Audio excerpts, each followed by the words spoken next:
Hello dear friends, and welcome back to Sacred Slumber. Before we begin tonight's story, I hope your day has been filled with blessings and peace. Whether it's morning where you are, the quiet of afternoon, or the gentle embrace of evening, know that you are exactly where God wants you to be in this moment. I'm curious about where in this beautiful world you're listening from tonight. Are you nestled in your bed in a bustling city, or perhaps finding solace in the countryside under a canopy of stars? Wherever you are, whatever time it is for you, you are welcomed here with open arms. If this story touches your heart tonight, I encourage you to subscribe to Sacred Slumber. We gather here regularly to explore the profound truths and timeless wisdom found in God's Word, bringing comfort to weary souls and strength to troubled hearts. Your subscription helps us continue sharing these sacred stories that remind us of God's unfailing love and faithfulness. Now let us journey together to ancient Israel, to a time when kingdoms stood at crossroads, when truth was a dangerous commodity, and when one man's courage would echo through the ages. This is the story of Micaiah, the forgotten prophet who dared to stand alone. The sun blazed mercilessly over the ancient city of Samaria, its golden rays dancing across the limestone walls of King Ahab's palace. Within those walls, power brooked no opposition, and truth was often the first casualty of political ambition. It had been 3 years since the last war between Israel and Syria, 3 years of uneasy peace that sat heavy on King Ahab's shoulders like an ill-fitting crown. Ahab paced the marble floors of his throne room, his royal robes rustling with each agitated step. The king of Israel was a man consumed by his desires, a ruler who had long ago traded his soul to the altar of self-interest. His marriage to the foreign princess Jezebel had brought prosperity to his kingdom, but at a cost that would echo through generations. The worship of Baal had infiltrated the very heart of Israel, and the prophets of the Lord had been hunted, killed, or driven into hiding. Yet today something stirred within Ahab's ambitious heart. News had arrived that morning of Syrian movements near Ramoth-Gilead, a strategic city that had once belonged to Israel, but now languished under enemy control. The city's location made it a prize worth fighting for, a gateway that could secure trade routes and strengthen his kingdom's eastern border. As Ahab contemplated this opportunity, word came that King Jehoshaphat of Judah was approaching Samaria with a considerable entourage. Jehoshaphat was everything Ahab was not. A king who sought the Lord's face, who had torn down the high places of idol worship, and who ruled with righteousness as his compass. The irony was not lost on Ahab that he would need the help of such a man to achieve his ambitions. The great doors of the throne room swung open with a resonant boom, and Jehoshaphat entered with the dignity befitting a king of David's lineage. He was a man of medium stature but commanding presence, his beard meticulously groomed, and his eyes holding the wisdom of one who had walked closely with the Almighty. Behind him came his advisors and military commanders, their expressions respectful but cautious, as they entered the domain of Israel's controversial king. "Jehoshaphat, my brother," Ahab called out, his voice echoing through the vast chamber as he descended from his throne. "Welcome to Samaria. Your presence brings honour to my house." The two kings embraced in the customary greeting, though those who knew them well could sense the underlying tension. Jehoshaphat had come seeking alliance, but his heart was troubled by what such an alliance might require of him. "Ahab," Jehoshaphat replied warmly, though his eyes remained watchful. "It has been too long since we have spoken face to face. The Lord has blessed both our kingdoms with peace these past years." "Indeed," Ahab agreed, gesturing toward the laden tables his servants had prepared. "Come, let us feast together and speak of matters that concern us both." The banquet that followed was a spectacle of royal excess.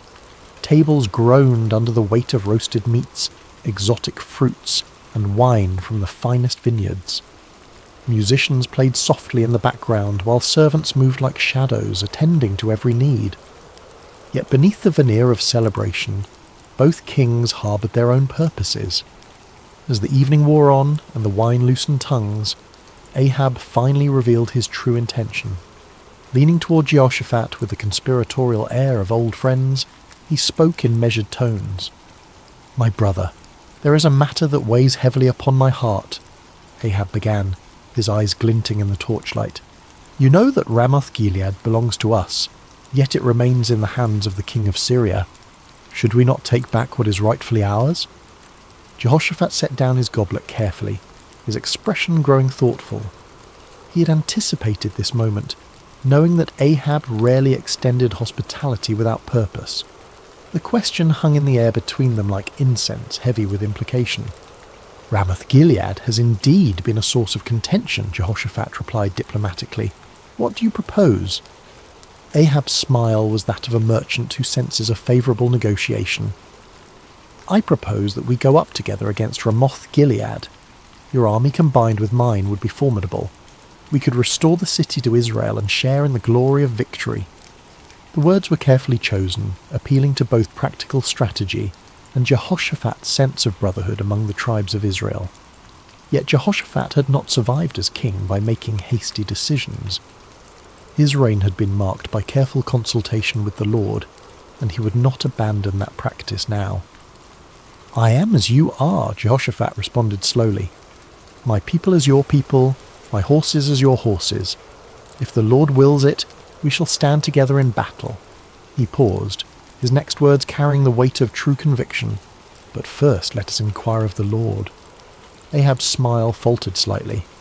In his eagerness for military glory, he had hoped to avoid the complications that divine consultation might bring. Yet he could hardly refuse such a reasonable request from a potential ally, especially one whose righteousness was renowned throughout the region. "Of course," Ahab agreed, though his tone lacked enthusiasm. "Let us seek the word of the Lord." What followed was a demonstration of the spiritual corruption that had infected Ahab's court. The king summoned his prophets, all 400 of them, men who wore the garments of holiness, but whose hearts served earthly masters. They came in a great procession, their robes flowing and their voices raised in what appeared to be spiritual fervour. These were not true prophets of the Lord, though they claimed his name. They were court prophets, men who understood that their continued prosperity depended upon telling the king what he wished to hear.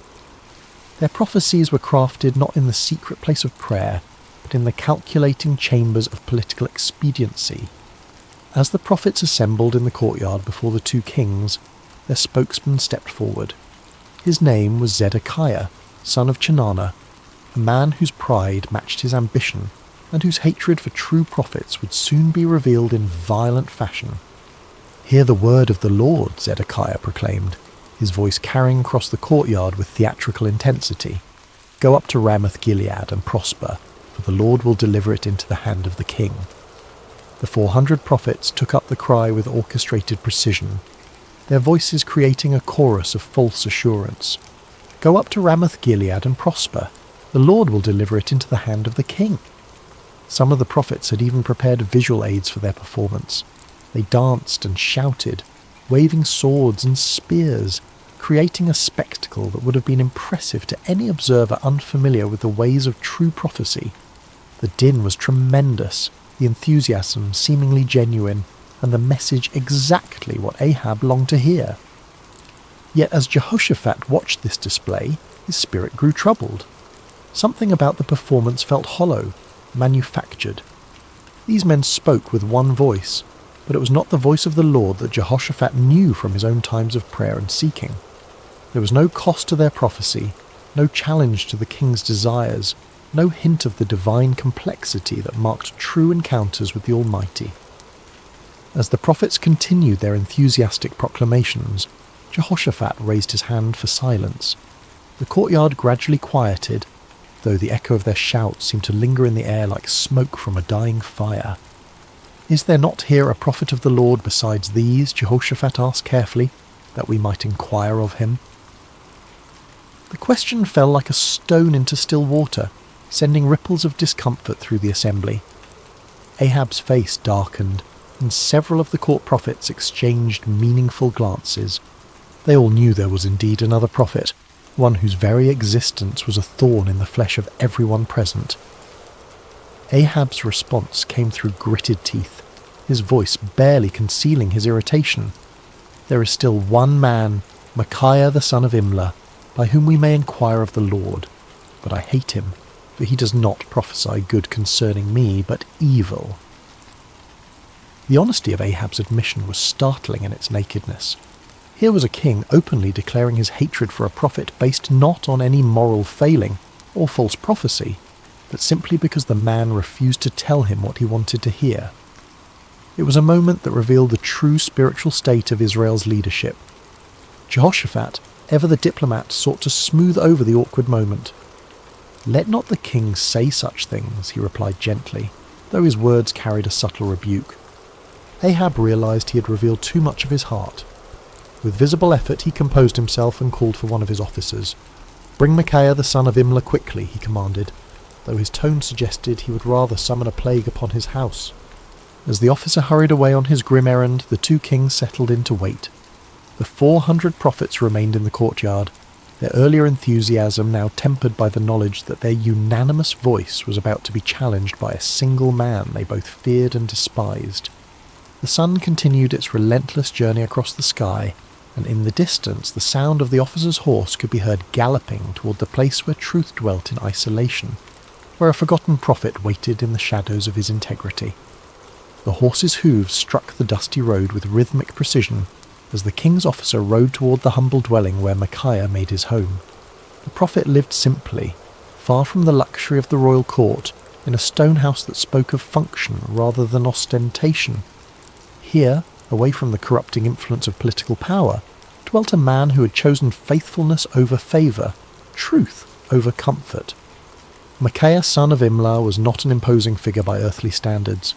Of average height and lean build, he bore the weathered appearance of one who had walked through many storms. His beard was streaked with silver, and his eyes held the deep weariness of a man who had spoken unpopular truths for too many years. Yet there was something unbreakable in his demeanour, a quality that suggested he had found his anchor in something far stronger than human approval. When the king's messenger arrived, Micaiah was in his garden, tending to the vegetables that provided much of his sustenance. The prophet lived modestly, supported by the occasional gifts of those few souls who still valued truth above comfort. He had long ago learned to find contentment in simple things, the satisfaction of honest work, the peace of prayer, and the quiet joy of communion with the Almighty. "Micaiah," the officer called out as he dismounted, "the king commands your presence immediately." The prophet looked up from his work, unsurprised. He had sensed in recent days that the Lord was preparing him for something significant. His prayers had been marked by an unusual intensity, and his dreams had been filled with visions he did not yet fully understand. "Very well," Micaiah replied simply, setting aside his tools. "Let me wash and prepare myself." As Micaiah went about the task of making himself presentable for the royal court, the officer felt compelled to share information that might save the prophet from making a costly mistake. The man had witnessed what happened to those who crossed King Ahab, and despite his loyalty to the crown, he possessed enough humanity to feel concern for this solitary figure. "Listen to me, Micaiah," the officer said, his voice dropping to a confidential tone. "The words of the prophets declare good to the king with one mouth. Let your word be like the word of one of them, and speak favourably." It was well-intentioned advice, offered by a man who understood the political realities of Ahab's court. The officer had seen the 400 prophets deliver their unanimous message of victory and prosperity. He knew that Micaiah's reputation for speaking uncomfortable truths could lead to imprisonment, exile, or worse. In his mind, he was offering the prophet a lifeline, a chance to align himself with the majority and avoid the consequences of standing alone. Micaiah paused in his preparations, considering the messenger's words. The offer was clear: conform, agree with the crowd, tell the king what he wants to hear, and enjoy the benefits of royal favour. It would be so easy, so practical, so utterly reasonable by every human measure. But as Micaiah looked into the officer's earnest face, he felt the familiar stirring of the spirit within him, that unmistakable presence that had guided him through decades of faithful service. The Lord had not called him to an easy path, but he had never failed to provide strength for the journey. "As the Lord lives," Micaiah replied with quiet dignity, "whatever the Lord says to me, that I will speak." The words hung in the air between them, a declaration of absolute commitment that left no room for compromise. The officer's face showed his disappointment and concern, but he knew better than to argue further. He had delivered his warning. What the prophet did with it was beyond his control. The journey back to Samaria was made in relative silence, the officer pondering the stubborn integrity of his passenger, while Micaiah prayed and prepared his heart for whatever lay ahead. As they approached the city, the prophet could see the banners of both Israel and Judah flying from the palace walls, confirming his suspicion that this summons involved more than a routine consultation. The palace courtyard was a scene of controlled chaos when they arrived. Servants scurried about preparing for what appeared to be an important gathering, while guards stood at attention in their finest armour. The 400 prophets were still present, clustered in small groups and speaking in hushed tones. Their earlier enthusiasm had given way to a more subdued attitude, though their confidence in their message remained unshaken. As Micaiah dismounted and followed the officer toward the throne room, he could feel the weight of many eyes upon him. Some looks were curious, others hostile, and a few held the barely concealed contempt of those who viewed his independence as a personal affront. He had grown accustomed to such reactions over the years, understanding that his very presence served as an uncomfortable reminder of the spiritual compromise that permeated the court. The great doors opened before them, revealing the opulent throne room where Kings Ahab and Jehoshaphat waited. The contrast between the two rulers was immediately apparent even to a casual observer. Ahab sat upon his throne with the restless energy of a man driven by ambition, his fingers drumming impatiently on the armrest. Jehoshaphat, seated in a chair of equal honour nearby, maintained the composed dignity of one accustomed to seeking divine guidance before making important decisions. "Ah, Micaiah," Ahab said as the prophet entered, his tone carrying forced joviality that fooled no one. "At last, our final consultant arrives." Micaiah approached the throne with measured steps, neither hurrying to show deference nor dawdling to display defiance. He had learned long ago that in the presence of earthly power, his allegiance belonged to a higher authority. When he reached the appropriate distance, he bowed respectfully but not obsequiously, acknowledging the king's position without compromising his own integrity. "You summoned me, your majesty," Micaiah said simply, his voice carrying clearly through the chamber. King Jehoshaphat studied the prophet with interest. He had heard reports of Micaiah's reputation for uncompromising honesty, and after witnessing the theatrical performance of the 400 prophets, he was eager to hear from someone who might offer a different perspective. Ahab leaned forward on his throne, his eyes fixed on the solitary figure before him. "Micaiah, shall we go to war against Ramoth-Gilead, or shall we refrain?" It was the same question that had been posed to the 400 prophets, the same inquiry that had produced such enthusiastic unanimity. Now it fell upon the shoulders of one man who stood alone, without allies or supporters, facing the combined expectation of two kings and their assembled courts. The moment stretched taut with anticipation. Everyone present understood that they were witnessing something significant, though few could have predicted the drama that was about to unfold. In the silence, Micaiah felt the familiar stirring of the spirit, but what came first was not the word of the Lord, but something altogether unexpected. What happened next would be remembered and debated for generations to come. Micaiah, the prophet known for his uncompromising honesty, looked directly at King Ahab and delivered exactly the message the king wanted to hear. "Go up and prosper," Micaiah declared, his voice carrying throughout the throne room, "for the Lord will deliver it into the hand of the king." A murmur of surprise rippled through the assembled court.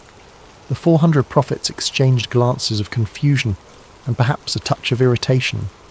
Here was the man they had feared would contradict their unanimous verdict, and instead he was confirming their prophecy word for word. Some of them smiled with what they imagined was vindication, while others seemed puzzled by this unexpected development. But King Ahab was no fool. Despite his many moral failings, he had known Micaiah for years, had heard his prophecies of judgment and warning countless times. Never once had the prophet told him what he wanted to hear. Never once had Micaiah's words aligned so perfectly with royal desires. The king's eyes narrowed as he studied the prophet's face, searching for the truth behind this suspicious compliance.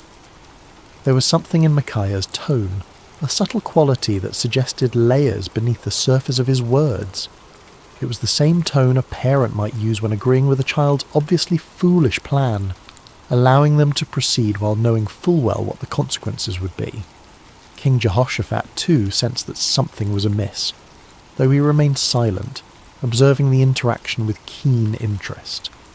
"How many times shall I make you swear," Ahab said slowly, his voice carrying a warning, "that you tell me nothing but the truth in the name of the Lord?" It was a remarkable moment. Here was a king who had just received exactly the prophecy he desired, yet his own conscience convicted him that it could not be genuine. Ahab understood Micaiah well enough to know that such easy agreement was completely out of character. In demanding the truth, the king was inadvertently acknowledging that he recognized the difference between authentic prophecy and the comfortable lies he typically preferred. Micaiah stood silent for a moment, and those watching could see a visible change come over him. The sardonic expression faded from his face, replaced by the solemn countenance of one who was about to deliver a message from the throne room of heaven. When he spoke again, his voice carried a different quality altogether, the unmistakable authority of divine revelation. "I saw all Israel scattered on the hills like sheep that have no shepherd," Micaiah began, his words falling like stones into the sudden silence. "And the Lord said, 'These have no master.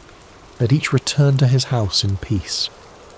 The impact of these words was immediate and devastating. The vision was clear to everyone present. Israel would be defeated, their army scattered, and their king would not return from battle. It was a prophecy of military disaster and royal death, delivered with the calm certainty of one who had seen beyond the veil of earthly circumstances. King Ahab's face flushed with anger, but beneath the rage was something that looked remarkably like fear. He turned to Jehoshaphat with the bitter satisfaction of one whose worst expectations have been confirmed. "Did I not tell you," Ahab said, his voice heavy with frustration, "that he would not prophesy good concerning me, but evil?" But Micaiah was not finished. The Spirit of the Lord had opened his eyes to see into the very council chambers of heaven, and what he had witnessed there needed to be shared, regardless of the consequences. The prophet's voice took on an even more solemn tone as he continued. "Therefore hear the word of the Lord," Micaiah declared, his words cutting through the tension in the room like a sword. "I saw the Lord sitting on his throne, and all the host of heaven standing by, on his right hand and on his left." The court fell absolutely silent. Even the most worldly and cynical among them recognized that they were hearing something extraordinary. This was not the political maneuvering they were accustomed to, nor the comfortable reassurances of the court prophets. This was a glimpse into eternal realities, a revelation of divine purpose that transcended human understanding. "And the Lord said," Micaiah continued, "Who will persuade Ahab to go up, that he may fall at Ramoth-Gilead?" So one spoke in this manner, and another spoke in that manner. Then a spirit came forward and stood before the Lord and said, "I will persuade him." The Lord said to him, "In what way?" And he said, "I will go out and be a lying spirit in the mouth of all his prophets." And the Lord said, "You shall persuade him and also prevail. Go out and do so." The revelation was staggering in its implications. Micaiah was claiming that the Lord himself had allowed, indeed, had orchestrated, the deception that had been proclaimed by the 400 prophets. It was a divine judgment in the form of false prophecy, a spiritual trap set for a king who had repeatedly chosen lies over truth. Therefore, Micaiah concluded with inexorable logic, "Look, the Lord has put a lying spirit in the mouth of all these prophets of yours, and the Lord has declared disaster concerning you." The silence that followed was deafening. Every person present was forced to grapple with the implications of what they had heard. The 400 prophets found themselves accused not merely of error, but of being unwitting instruments of divine deception. The kings faced the terrifying possibility that their carefully planned military campaign was actually a trap set by the Almighty himself. But the silence was short-lived. Zedekiah, the spokesman for the 400 prophets, was a man of considerable pride and ambition.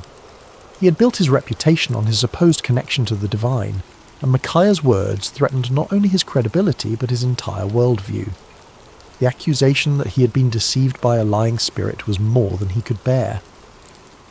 With a roar of rage, Zedekiah strode across the throne room until he stood face to face with Micaiah. The contrast between them was striking. Zedekiah in his fine robes and carefully groomed appearance, representing the comfortable religiosity of the court, facing Micaiah in his simple garments, embodying the uncompromising voice of authentic prophecy. "Which way did the Spirit from the Lord go from me to speak to you?" Zedekiah demanded, his voice shaking with fury. It was a desperate attempt to challenge Micaiah's authority, to suggest that if anyone possessed a connection to the divine, it was surely the spokesman for 400 prophets rather than this isolated troublemaker. But before Micaiah could respond, Zedekiah's anger overwhelmed his judgment entirely. The sound of the slap echoed through the throne room like a thunderclap. Zedekiah had struck Micaiah across the face with sufficient force to stagger the prophet, leaving a red mark on his cheek that would serve as a visible reminder of what it cost to speak truth in the face of comfortable lies. The act of violence hung in the air like a poisonous cloud. No one moved or spoke, shocked by the sudden transition from theological debate to physical assault. Micaiah slowly straightened, touching his cheek where Zedekiah's hand had left its mark. When he looked up, there was no anger in his eyes, no desire for retaliation. Instead, there was a sadness that seemed to encompass not only his immediate situation, but the entire spiritual state of the nation.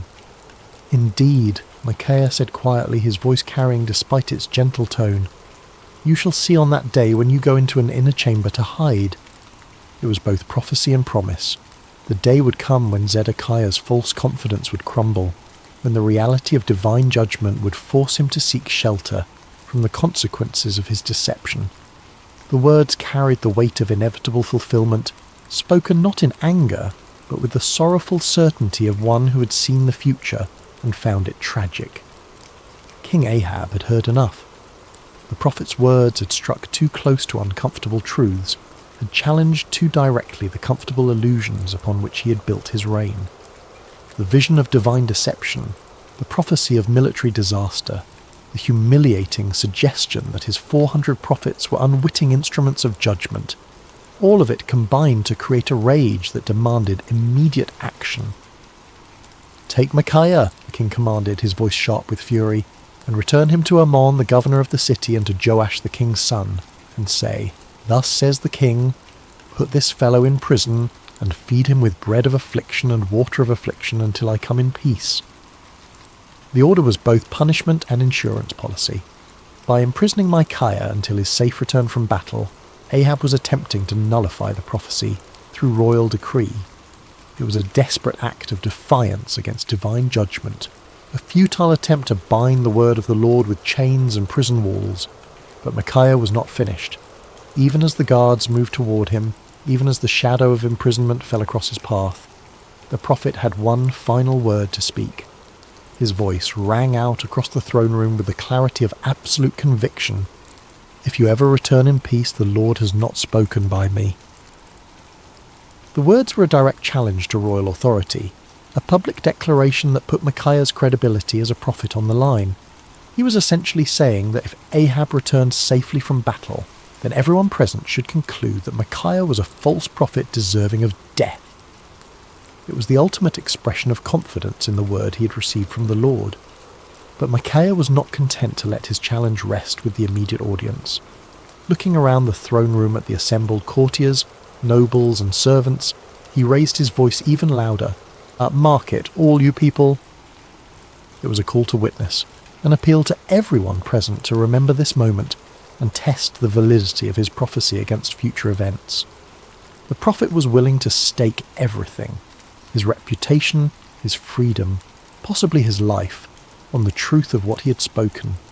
It was a level of certainty that transcended human confidence and entered the realm of divine assurance. As the guards seized Micaiah's arms and began to lead him away, the throne room erupted in a buzz of conversation.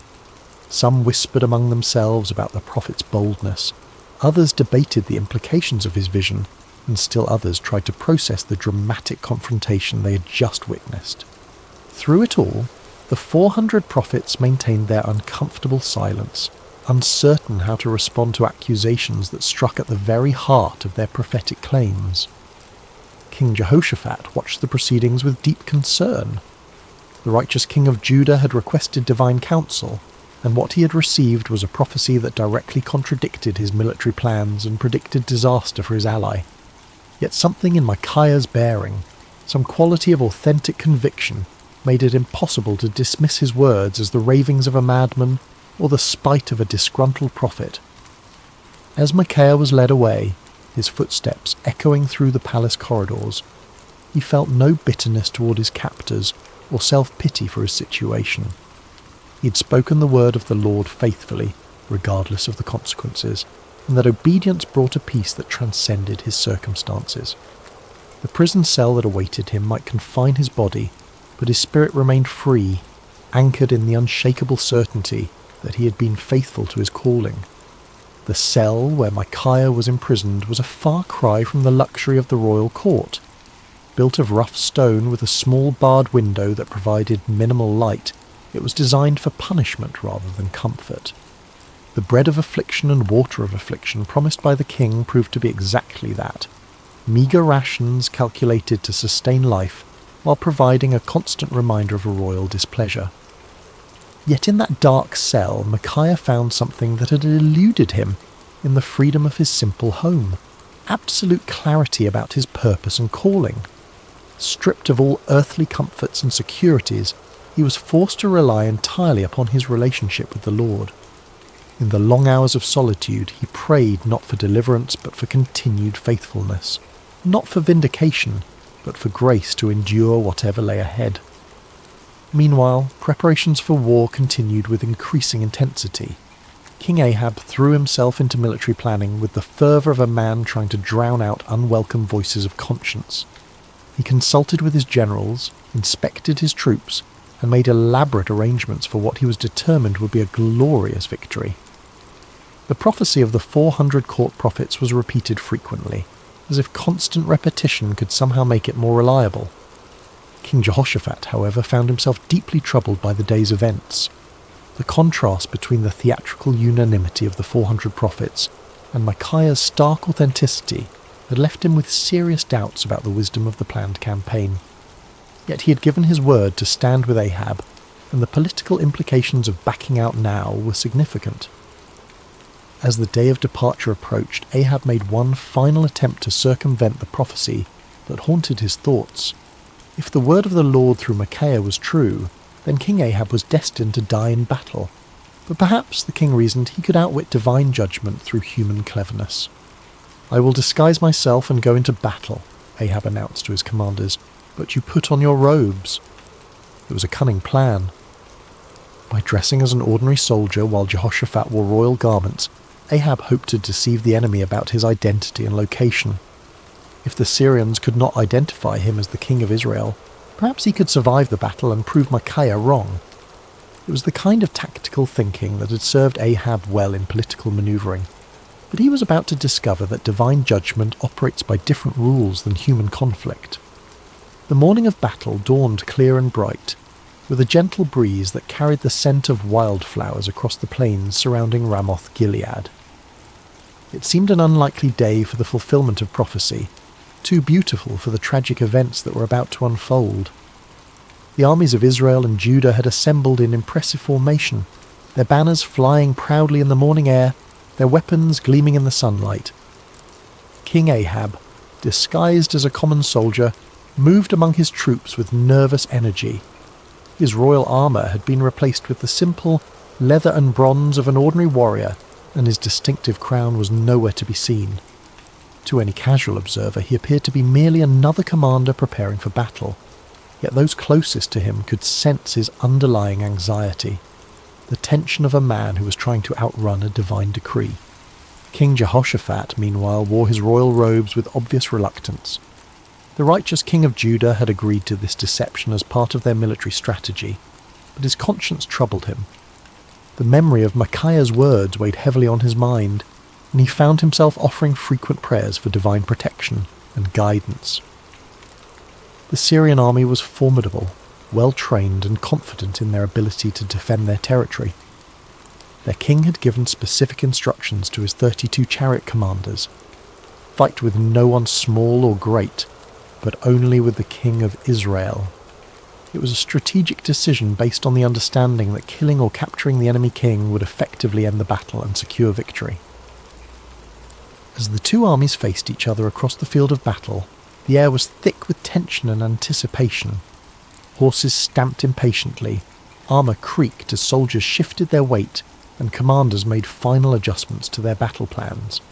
In the distance, the walls of Ramoth-Gilead stood as silent witness to the conflict that was about to determine its fate. The battle began with the thunderous clash of armies colliding, the sound of metal against metal mixing with the shouts of warriors and the screams of the wounded. Chariots raced across the battlefield like instruments of divine wrath, their wheels churning up clouds of dust that obscured vision and added to the chaos of combat. For a time, it seemed as though Ahab's strategy might succeed. Hidden among his soldiers, the disguised king fought with the desperation of a man who believed his life depended on remaining unrecognized. His years of military experience served him well as he wielded sword and spear with deadly efficiency, contributing to the initial success of the Israelite forces. But the Syrian chariot commanders were not easily deceived. When they spotted King Jehoshaphat in his royal robes, they immediately assumed they had found their primary target. A group of them converged on the king of Judah with deadly intent, their chariots cutting through the battle lines like ships through stormy seas. "Surely it is the king of Israel," they shouted to one another as they closed in on Jehoshaphat.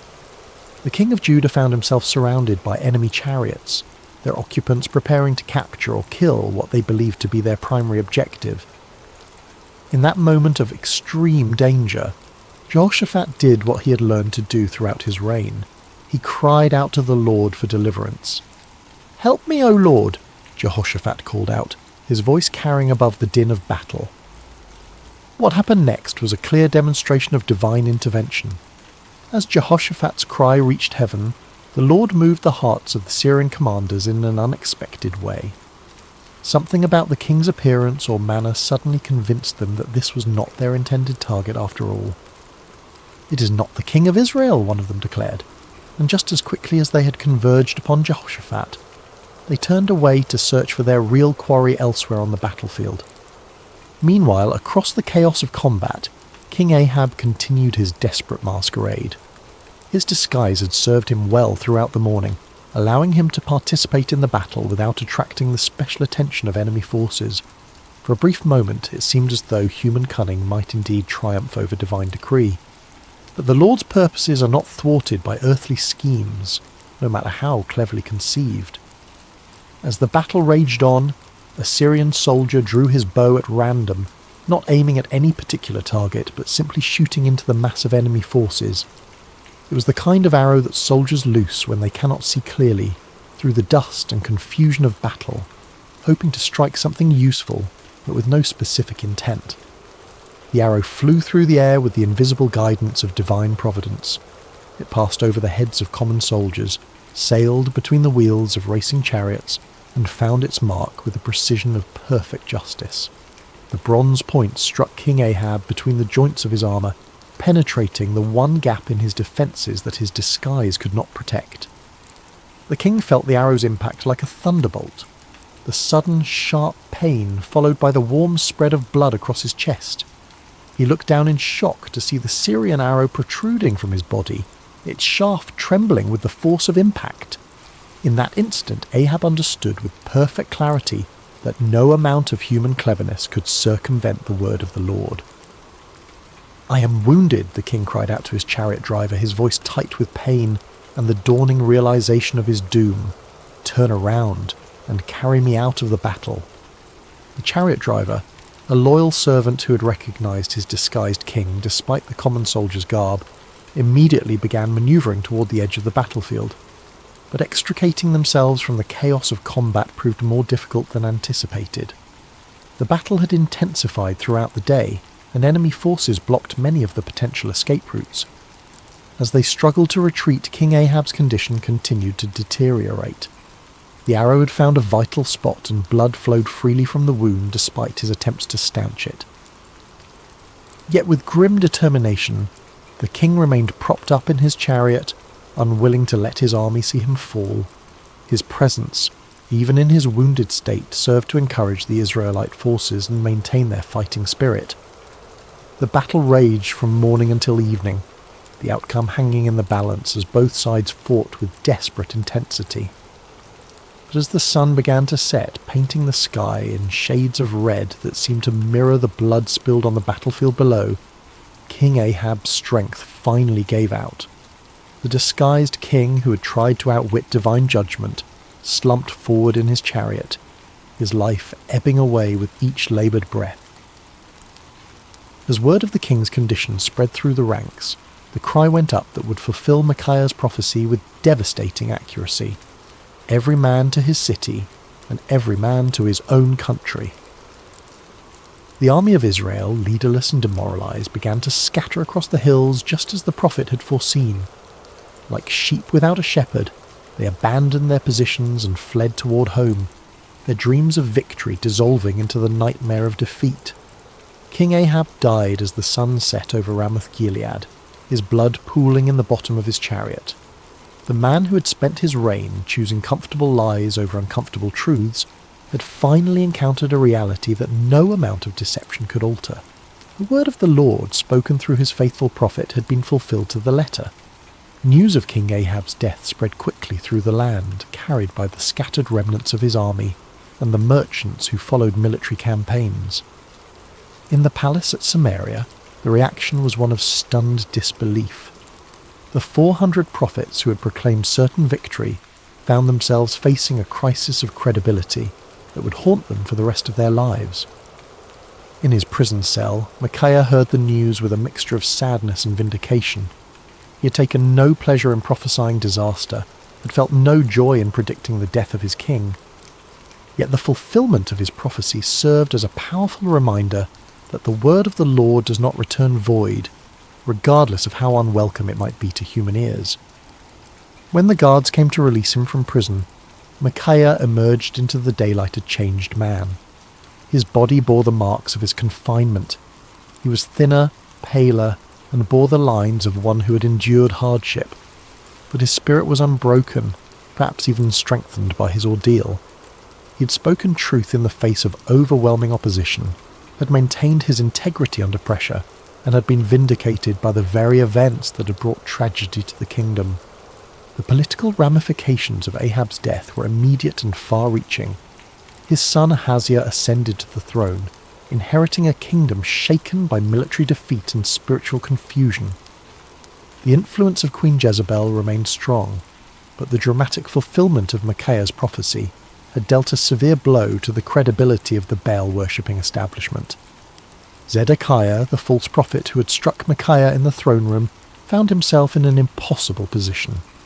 His confident predictions of victory had been thoroughly discredited, and his authority as a spokesman for the divine had been shattered. The inner chamber where he sought to hide, just as Micaiah had prophesied, became both a physical and spiritual reality as he struggled to come to terms with the magnitude of his error. The other court prophets faced similar crises of confidence. Their unanimous declaration of victory had been revealed as the lying spirit Micaiah had warned about, and their reputations lay in ruins. Some of them quietly retired from public life, while others attempted to reinvent themselves as followers of different deities. None of them could escape the uncomfortable truth that they had been deceived, and had, in turn, deceived others. King Jehoshaphat returned to Jerusalem a wiser and more cautious man. His alliance with Ahab had nearly cost him his life, and the experience had taught him valuable lessons about the importance of seeking genuine divine guidance rather than accepting comfortable confirmations of predetermined plans. The prophet Jehu, son of Hanani, met him upon his return with words of rebuke for his alliance with the ungodly king, but also with recognition that the Lord had delivered him from the consequences of his poor judgment. Throughout the kingdom, people began to reassess their understanding of prophecy and divine revelation. The dramatic contrast between the false assurances of the 400 prophets and the accurate warnings of the solitary Micaiah had provided a vivid lesson in discernment. Many began to understand that true prophecy was not measured by its popularity or its agreement with human desires, but by its faithfulness to the word and character of the Lord. Years passed, and the story of Micaiah's stand against the 400 false prophets became one of the most remembered episodes in the history of Israel. Parents told it to their children as an example of courage and integrity, while religious teachers used it to illustrate the difference between true and false prophecy. The tale grew in significance with each telling, not because it was embellished, but because its lessons proved to be timeless and universal. The first and most obvious lesson was about the cost of speaking truth. Micaiah had paid a heavy price for his faithfulness: imprisonment, isolation, and the hostility of the powerful. Yet his willingness to endure these hardships had ultimately served a greater purpose, preserving the integrity of prophetic ministry and providing a clear example of what it meant to fear God rather than man. His story became a source of encouragement for future generations of prophets and faithful believers who found themselves standing alone against popular opinion. The second lesson concerned the danger of groupthink and manufactured consensus. The 400 prophets had created an impressive display of unanimity, but their agreement had been based on political expediency rather than divine revelation. Their story served as a warning about the seductive power of majority opinion and the importance of seeking truth, even when it contradicted popular sentiment. The comfort of belonging to the crowd, they learned, was no substitute for the sometimes lonely path of authentic faith. The third lesson was perhaps the most theologically complex: the reality that God sometimes allows deception as a form of judgment. The lying spirit that had influenced the false prophets was not an independent force, but an instrument of divine justice, permitted by the Lord as part of his sovereign plan. This aspect of the story forced believers to grapple with difficult questions about the nature of divine sovereignty and human responsibility, helping them develop a more mature understanding of how God works in the world. The fourth lesson focused on the importance of discernment in spiritual matters. King Jehoshaphat's initial uneasiness with the 400 prophets had been a manifestation of spiritual discernment, a recognition that something was amiss despite the impressive display of consensus. His request for a prophet of the Lord had demonstrated the value of seeking authentic divine guidance rather than accepting convenient confirmations of predetermined plans. The fifth lesson was about the ultimate futility of human schemes when they oppose divine purposes. King Ahab's elaborate disguise had been a clever attempt to circumvent prophecy through human ingenuity, but it had proven utterly useless against the sovereign will of the Lord. The random arrow that found its mark had served as a powerful reminder that God's purposes will be accomplished regardless of human attempts to thwart them. As the years passed and the kingdom of Israel continued its spiritual decline, the story of Micaiah took on additional significance. It became a benchmark against which other prophets and prophecies were measured, a reminder of what authentic faithfulness looked like in the face of opposition. When Elijah stood alone against the prophets of Baal on Mount Carmel, people remembered Micaiah's solitary stand. When Jeremiah faced persecution for his unpopular messages, the example of Micaiah's courage provided encouragement and precedent. The story also served as a cautionary tale for those in positions of authority. King Ahab's admission that he hated Micaiah because the prophet never spoke favourably about him had revealed the dangerous tendency of leaders to surround themselves with yes men rather than truthful counsellors. Future kings and officials who heard the story were challenged to examine their own relationships with advisors and to consider whether they were seeking truth or merely confirmation of their existing beliefs. In the quiet of his later years, Micaiah often reflected on that pivotal day when he had stood alone before 2 kings and 400 false prophets. The physical scars from his imprisonment had faded, but the spiritual impact of his experience continued to shape his understanding of his calling and his relationship with the Lord. The prophet had learned that faithfulness was not measured by immediate results, but by obedience to divine instruction. His warning had not prevented the battle or saved King Ahab's life, but it had preserved the integrity of prophetic ministry and provided a clear demonstration of the difference between true and false revelation. Sometimes, he realised, the greatest victories were won not through changing circumstances, but through maintaining faithfulness in the midst of difficult circumstances. Micaiah had also discovered that standing alone was not the same as being alone. In his prison cell, deprived of human companionship and comfort, he had experienced a deeper intimacy with the Lord than he had ever known before. The isolation that had seemed like punishment had actually become a pathway to greater spiritual understanding and strength. He had learned that the approval of the crowd was a poor substitute for the approval of the Almighty. The prophet had come to understand that his role was not to be popular, but to be faithful, not to tell people what they wanted to hear, but to speak what the Lord had given him to say. This understanding had freed him from the burden of trying to manage people's reactions to his messages, and had allowed him to focus entirely on the sacred responsibility of accurate communication of divine truth. The peace that came from this clarity of purpose was worth more than all the royal favour he might have gained through compromise.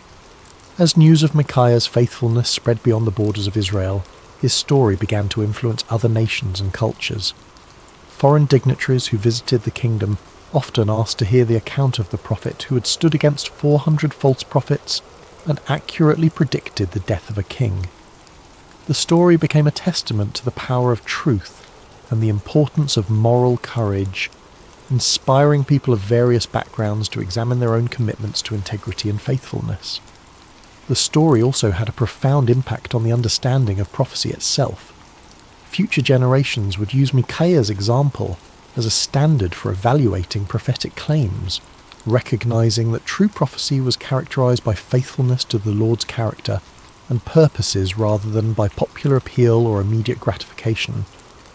The account helped establish criteria for distinguishing between authentic divine revelation and human manipulation disguised as spiritual authority. In the broader context of Israel's history, Micaiah's stand represented a crucial moment in the preservation of true worship and authentic faith. At a time when the kingdom was sliding towards spiritual apostasy, his unwavering commitment to truth served as a beacon of hope for those who still sought to follow the Lord with integrity. His example encouraged other faithful believers to maintain their convictions even when they seemed to be in the minority.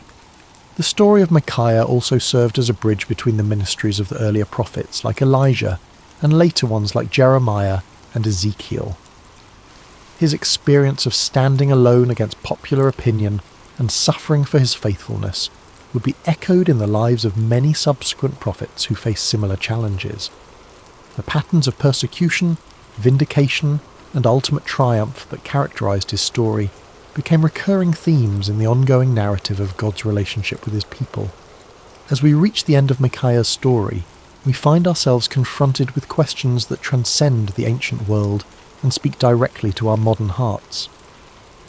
In an age of social media echo chambers and manufactured consensus, the prophet's example challenges us to examine our own commitment to truth and our willingness to stand alone when necessary. The 400 false prophets of Micaiah's day have their counterparts in every generation. Those who tell us what we want to hear rather than what we need to hear, who offer comfortable lies instead of challenging truths. The temptation to join the crowd, to find safety in numbers, to seek approval rather than accuracy, remains as strong today as it was in ancient Israel. Micaiah's courage reminds us that faithfulness is not a group activity, but an individual responsibility. Each of us must decide whether we will speak truth or remain silent, whether we will stand for what is right or compromise for what is convenient. The prophet's example shows us that the path of integrity is often lonely, but it is never walked alone by those who trust in the Lord. The story also challenges us to examine our own relationship with authority and our tendency to surround ourselves with people who confirm our existing beliefs rather than challenging us to grow. Like King Ahab, we may find ourselves preferring the comfort of familiar lies to the discomfort of unfamiliar truths. Micaiah's example calls us to seek out voices that speak with authenticity, rather than those that merely echo our own opinions. Perhaps most importantly, the story of Micaiah reminds us that truth has a way of prevailing in the end, even when it seems overwhelmed by opposition. The prophet's vindication did not come immediately, and it came at great personal cost, but it came nonetheless. His example encourages us to trust in the ultimate triumph of truth and to remain faithful even when the outcome is uncertain. In our own lives, we may face moments when we are called to be like Micaiah, to stand alone against popular opinion, to speak uncomfortable truths, to choose faithfulness over favour. When those moments come, may we remember the forgotten prophet who found his courage not in the approval of men, but in the approval of his God.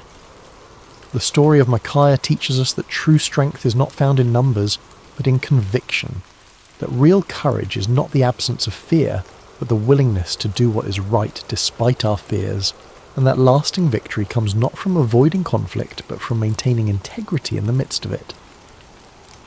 As you close your eyes tonight and drift towards sleep, may you carry with you the quiet courage of Micaiah, the man who dared to stand alone because he knew he was not truly alone.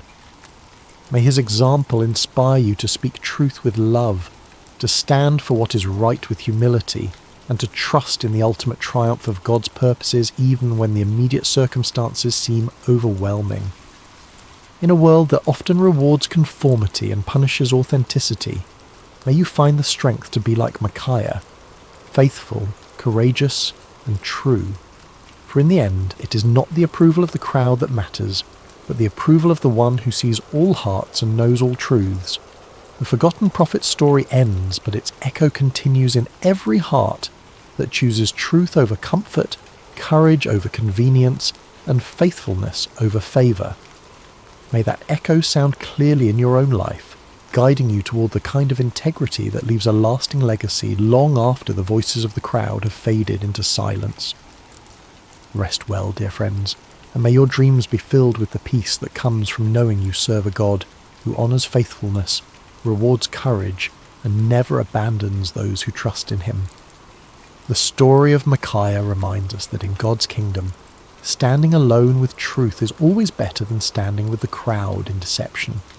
Sleep peacefully, knowing that like Micaiah, you're never truly alone when you walk in the light of divine truth.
Now take a deep breath and let's rest in God's presence. The Sea of Galilee rested in quiet splendour as the day's light began its gentle retreat toward the horizon. Golden rays stretched across the water's surface, dancing and shimmering as if heaven itself had scattered coins across the deep. It had been a full day, a day when crowds pressed in from every direction, hungry for wisdom, for healing, for a glimpse of this man who spoke as no one had spoken before. Jesus had been teaching since morning, his voice carrying across the gathered multitudes. He spoke of seeds falling on different soils, of tiny mustard seeds growing into sheltering trees, of hidden treasures and precious pearls. The kingdom of heaven, he said, was like these things, sometimes hidden, always valuable, growing in ways the human eye might miss. His words were simple yet profound, accessible yet mysterious, and the crowds hung on every syllable. But even the Son of God wrapped in human flesh grew weary. As the sun began its descent, Jesus looked out at his disciples with eyes that held both exhaustion and purpose. "Let us go over to the other side," he said simply. No fanfare accompanied these words, No dramatic declaration, just a quiet invitation to cross the sea. This is where our meditation begins tonight, with this small, seemingly unremarkable statement. Let us go over to the other side.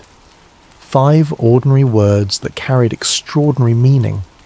For when Jesus says, "Let us go," he already knows what lies ahead. The storm that would soon rage was not a surprise to him. The fear that would grip his disciples' hearts was already known. The peace he would speak was already prepared. The disciples, eager to follow their teacher wherever he led, began to prepare the boat. Some of them were fishermen by trade, Peter, Andrew, James, and John. Their hands calloused and strong from years of casting nets and pulling oars. They knew this sea intimately, had crossed its waters countless times. This evening crossing seemed unremarkable to them, simply another journey in their extraordinary adventure with this remarkable man. Other followers bid Jesus and the disciples farewell from the shore, perhaps still pondering the parables they had heard throughout the day. The kingdom of heaven is like. These words would linger in their hearts as they returned to their homes, planting seeds of truth that would grow in ways they couldn't yet imagine. As the boat pushed away from shore, Jesus settled into the stern. A small cushion was placed there, nothing luxurious, just a simple comfort for the teacher's rest. Several of the disciples took up the oars, their strong arms working in rhythmic unison to guide the vessel forward. Others perhaps sat quietly, watching the shoreline recede or gazing up at the vast canvas of sky that was beginning to transition from azure blue to deepening indigo. The evening air was cool against their skin, a welcome relief after the heat of the day. Birds wheeled overhead, their silhouettes dark against the warming colours of sunset. Fish occasionally broke the surface of the water, creating ripples that expanded outward in perfect circles. All seemed peaceful, all seemed well.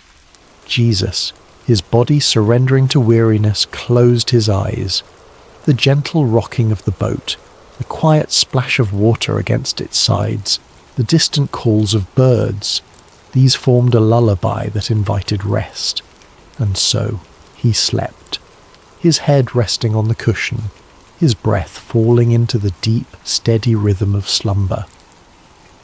The disciples continued their work, some rowing, others perhaps talking quietly among themselves about the day's events.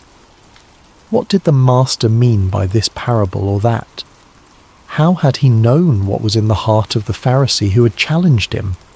Would they truly understand all these mysteries someday, as he had promised? As twilight deepened into dusk, stars began to appear overhead. First one, then dozens, then hundreds, until the sky above was spangled with light. On any other night, this might have been a moment of transcendent beauty, a reminder of God's promise to Abraham that his descendants would be as numerous as these very stars. But those with experience on these waters noticed something concerning. The air had changed, becoming charged with an expectancy that seasoned fishermen recognized. A slight shift in the wind's direction, a subtle change in temperature, small signs that spoke volumes to those who knew how to read them. Peter exchanged glances with Andrew, then with James. No words were needed between men who had spent their lives on these waters. Something was coming. The sea, now growing restless beneath them, had secrets to tell. Yet Jesus slept on, his face peaceful in the gathering darkness. Did the disciples consider waking him then, when the first signs appeared? Did they debate among themselves whether to alert their teacher to the changing conditions? We don't know. Perhaps they chose to let him rest, confident in their own abilities to handle whatever came. Perhaps they thought the signs would come to nothing. As the boat continued its journey across the darkening waters, the shoreline they had left grew distant, a thin line of shadow against the night sky. Ahead lay their destination, the country of the Gerasenes, but it remained out of sight, beyond the curve of the horizon. They were in the middle space now, too far from where they had been to return quickly, not yet close enough to where they were going to find shelter. It is in these middle spaces of our lives that storms often find us. Not when we're safely harboured, not when we've reached our destination, but in the vulnerable in-between, in the waiting, in the journeying, in the not yet there. The disciples could not know what lay ahead, but Jesus did. His rest was not the ignorant sleep of one caught unaware, but the peaceful repose of one who knows the end from the beginning. In this, there is profound comfort for us tonight as we rest. Whatever journey we're on, whatever middle space we find ourselves in, Jesus knows. He has already seen what we have not yet encountered. As our minds begin to slow and our bodies relax into this moment of rest, let us picture ourselves in that boat.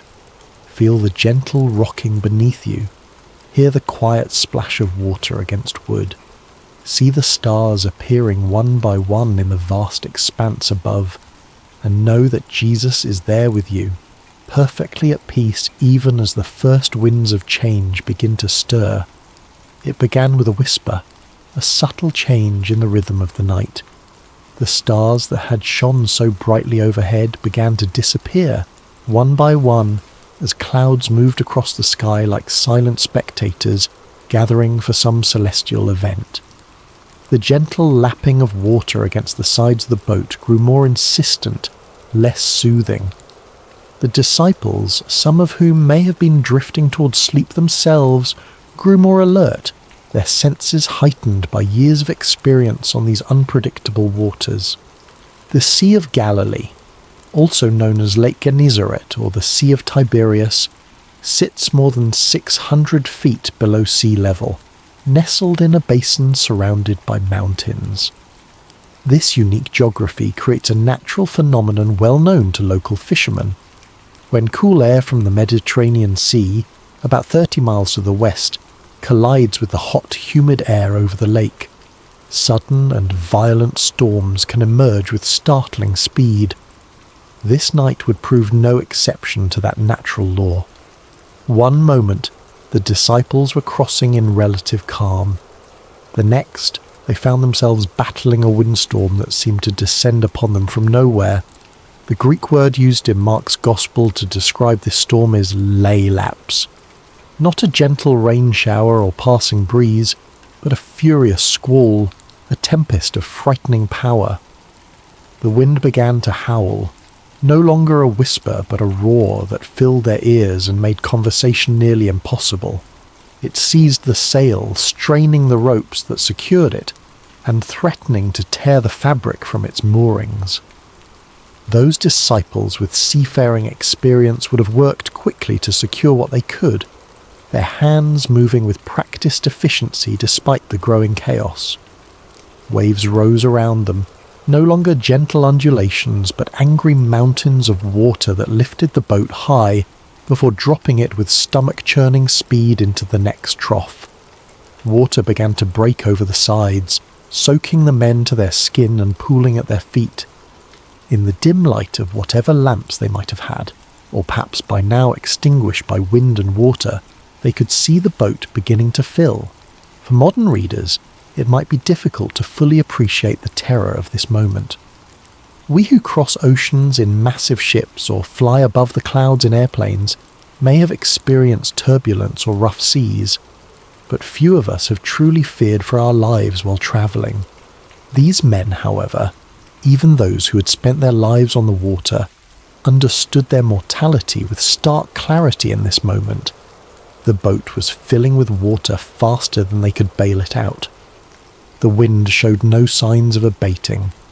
The shore was nowhere in sight.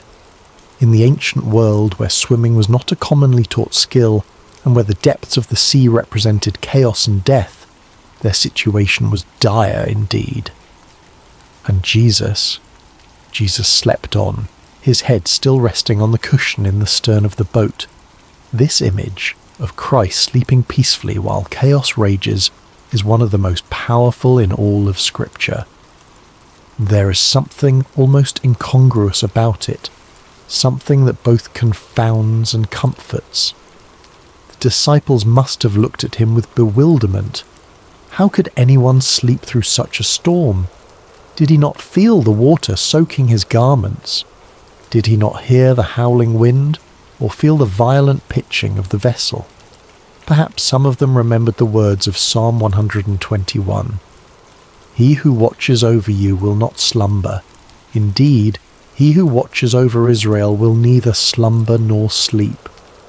Yet here was their teacher, their master, whom some had begun to believe might be the promised Messiah, deep in slumber while destruction seemed imminent. We might pause here in our meditation and consider times when God has seemed silent or sleeping in our own lives. Those dark nights when prayers appear to go unanswered. Those seasons of suffering when heaven itself seems shut tight. Those moments when we cry out, "Lord, don't you care?" For this was precisely the question that rose to the disciples' lips as fear gave way to desperation. Someone, we don't know who, moved to the stern where Jesus lay sleeping. Perhaps they shook his shoulder roughly, the protocol of respect forgotten in the face of survival's urgency. "Teacher," they cried, their voices barely audible above the storm's rage, "don't you care if we drown?" There is raw humanity in this question, the unfiltered cry of those who feel abandoned in their hour of greatest need. It's not a theologian's careful inquiry or a philosopher's pondering, but the gut-level response of frightened men who cannot understand why the one they've come to trust seems indifferent to their plight. Don't you care? How many times have these words formed in human hearts across the centuries? The parent kneeling by the bed of a suffering child, the widow standing by a fresh grave, the refugee fleeing violence with nothing but the clothes on their back, the addict fighting for sobriety and failing again.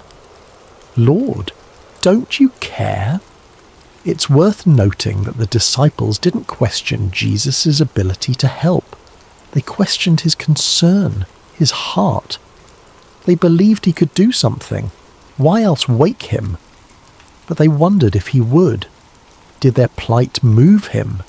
Did their fear matter to him? Was he as invested in their well-being as they had come to believe?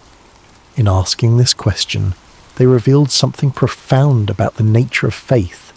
True faith isn't just believing that God can, it's trusting that God will, that his heart is good, that his love is sure, that his timing is perfect. And this is often where our faith is tested most severely, not in questioning God's power, but in questioning his character, his concern, his care. As we continue to settle into rest tonight, let's acknowledge any storms that may be raging in our own lives. Perhaps there are circumstances that have caused us to wonder if God sees, if God cares. Like the disciples, we may have experienced moments of feeling alone in the tempest, questioning whether our prayers are heard. The beauty of this story, and the comfort it offers us even now, is that Jesus' response to their cry reveals the truth about his heart. But before we explore that response, let's sit for a moment with the reality of the storm itself. Feel the wind's force, hear its howl, see the waves crashing over the sides of the boat, experience the fear, the confusion, the desperate cry for help, and know that in the midst of it all, Jesus is present, not distant, not removed, but right there in the boat with them, with us. Whatever storm we face, we do not face it alone. The Lord of all creation has chosen to journey with us, to be present with us in every turbulent moment and every threatening circumstance. As our breathing deepens and our bodies grow heavier with approaching sleep, let us find comfort in this reality. The presence of Jesus in our boat does not exempt us from storms, but it changes everything about how we experience them. He's here even when he appears to be sleeping. He hears even when he seems silent. And he will respond in his perfect time with his perfect power. Now, as we picture the disciples crowding around Jesus, as we hear their cry of "Don't you care if we drown?" Let us watch and see what happens next, for the storm is about to meet its match. The chaos is about to encounter its creator. The winds and waves are about to recognize the voice of the one who called them into being. Jesus woke to the violent pitching of the boat, to the spray of water across his face, to the desperate cries of his disciples. "Teacher, don't you care if we drown?" Their question hung in the air between them, nearly lost in the howling of the wind, yet impossibly loud in its implication. Did he care? Could they truly doubt this? He who had healed the sick, restored sight to the blind, cleansed the lepers, did they think his compassion extended only to strangers and not to those closest to him? He who had called them by name, who had shared meals and long roads and countless conversations with them, did they imagine his heart was indifferent to their fear? Yet Jesus did not respond to their question directly. He did not immediately reassure them of his care or explain his apparent indifference. Instead, he rose, calm, unhurried, sovereign, and turned his attention to the storm itself. Mark's Gospel tells us that he got up, rebuked the wind, and said to the waves, "Quiet, be still." The Greek phrase used here, siopa pephimoso, carries the sense of be silent, be muzzled. It is the language one might use to quiet a disruptive animal or silence a disturbing noise. There is authority in these words, command and expectation of immediate obedience, and obey they did. The wind, which had been screaming across the water with destructive force, died away at once. The waves, which had been crashing over the sides of the boat and threatening to sink it, flattened into submission. The entire chaotic scene transformed in an instant from deadly peril to perfect calm. Imagine witnessing this moment. 1 second, you're fighting for your life against one of nature's most terrifying displays of power. The next, you're floating on a sea as smooth as glass under a clearing sky. The contrast would be disorienting, almost unbelievable. The silence following such tumult would ring in your ears. The stillness after such violent motion would leave you feeling strangely weightless. Only then, after demonstrating his authority over creation itself, did Jesus turn back to his disciples, and his words to them were not what they might have expected. No warm reassurance that yes, of course he cared, no gentle understanding of their fear. Instead, he asked them 2 pointed questions. Why are you so afraid? Do you still have no faith? These questions weren't meant to shame or condemn. Jesus was not expressing disappointment so much as issuing an invitation to examine the gap between what they professed to believe about him and how they responded when those beliefs were tested by circumstance. The first question, "Why are you so afraid?" invites examination of the source of our fears. Fear often arises from a perception of threat coupled with a sense of powerlessness to address that threat. The disciples feared drowning because they perceived the storm's power and recognized their inability to control it. But Jesus was suggesting another perspective. When he is in our boat, the equation changes. The presence of the Creator fundamentally alters the balance of power in any situation. The second question, do you still have no faith, probes even deeper. These disciples had witnessed Jesus perform miracle after miracle. They had seen him heal diseases medicine couldn't touch. They had watched him cast out demons that had tormented their victims for years. They had even seen him challenge the religious authorities of their day with an authority that clearly came from above. Yet when the storm came, when their own lives were threatened, their faith faltered. They reverted to fear rather than resting in confidence that the God who had demonstrated his power in so many other circumstances remained just as powerful in their present crisis.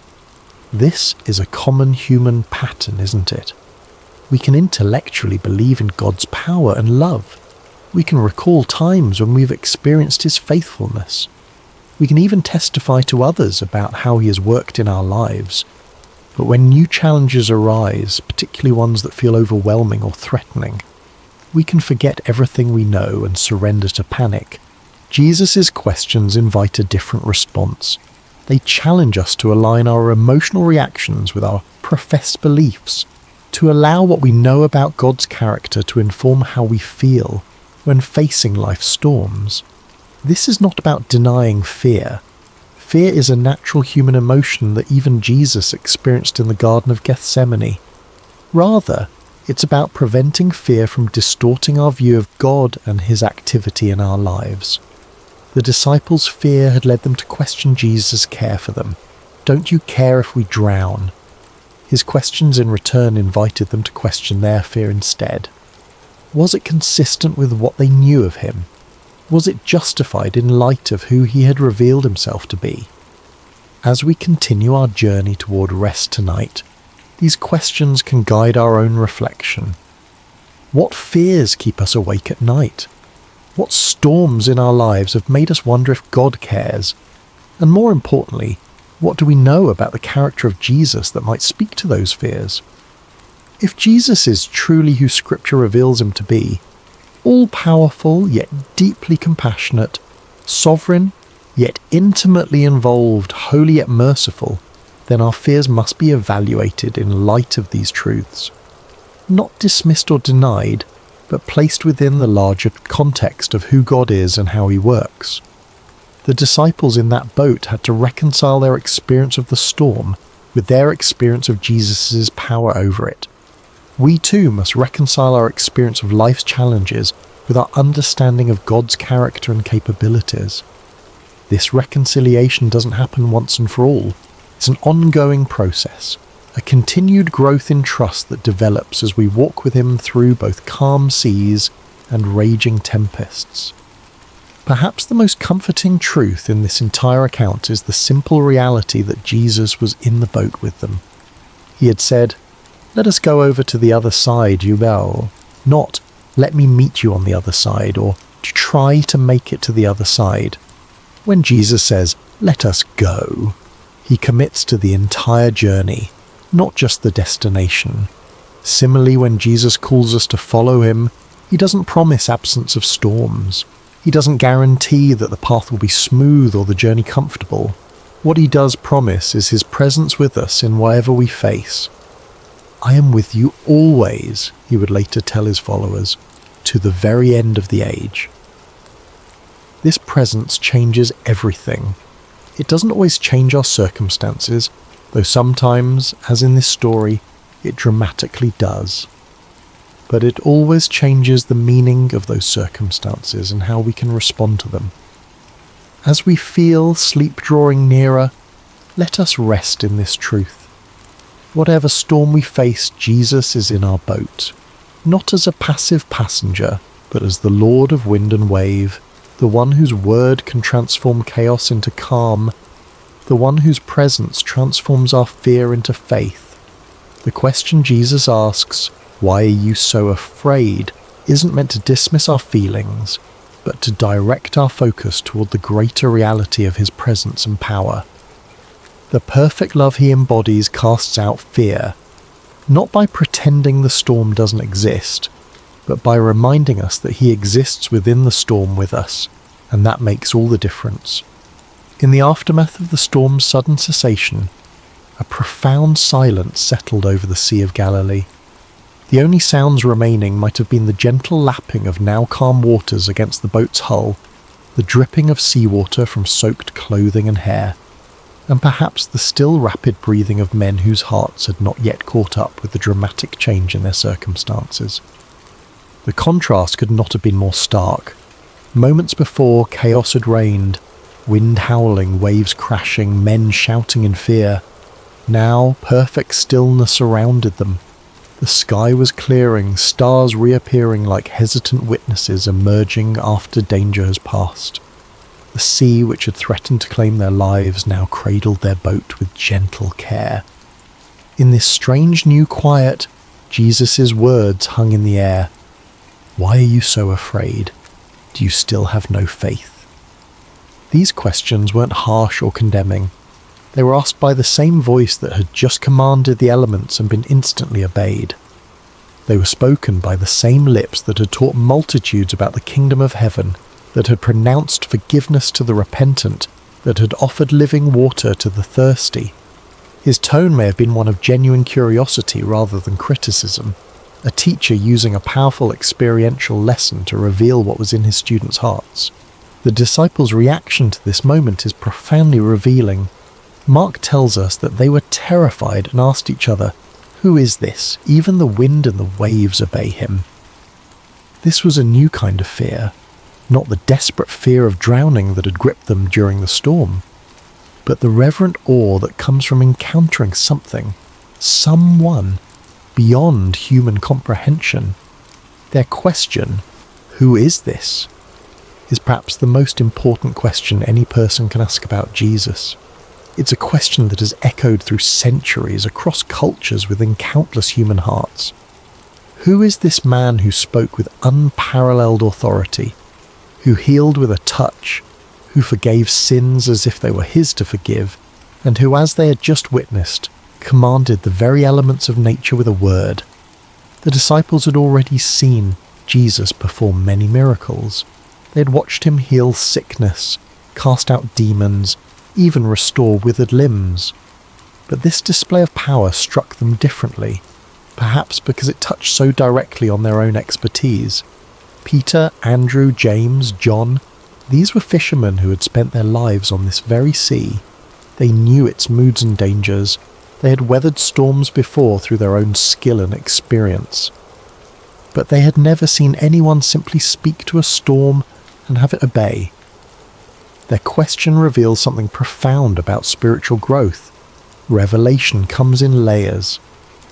We don't grasp the full reality of who Jesus is all at once. Even those who walked with him physically, who ate with him and listened to his teaching daily, came to understand his identity gradually, through accumulated experiences and progressive revelation. This moment on the sea represented a significant shift in their understanding. The Jesus they thought they knew, teacher, healer, friend, suddenly revealed himself to be Lord of creation itself. The one who had been sleeping on a cushion moments before now stood before them as the one who held authority over the very forces of nature. "Who is this?" they asked each other. They were beginning to realize that the answer was far more profound, far more cosmic, far more divine than they had previously imagined. This question invites us into our own reflection tonight. Who is Jesus to us? Is he simply a wise teacher whose moral guidance we appreciate? A historical figure who founded a religion? A comforting presence when life gets difficult? Or is he the sovereign Lord of all creation, whose authority extends over every aspect of our existence, from the largest cosmic forces to the smallest details of our daily lives? Our answer to this question shapes everything about our faith journey. If Jesus is merely a good teacher, then his words are suggestions we can take or leave. If he is simply a historical religious figure, then his relevance to our modern lives may be limited. But if he is who he claimed to be, the Son of God, one with the Father, the Word made flesh, then every word he spoke carries divine authority.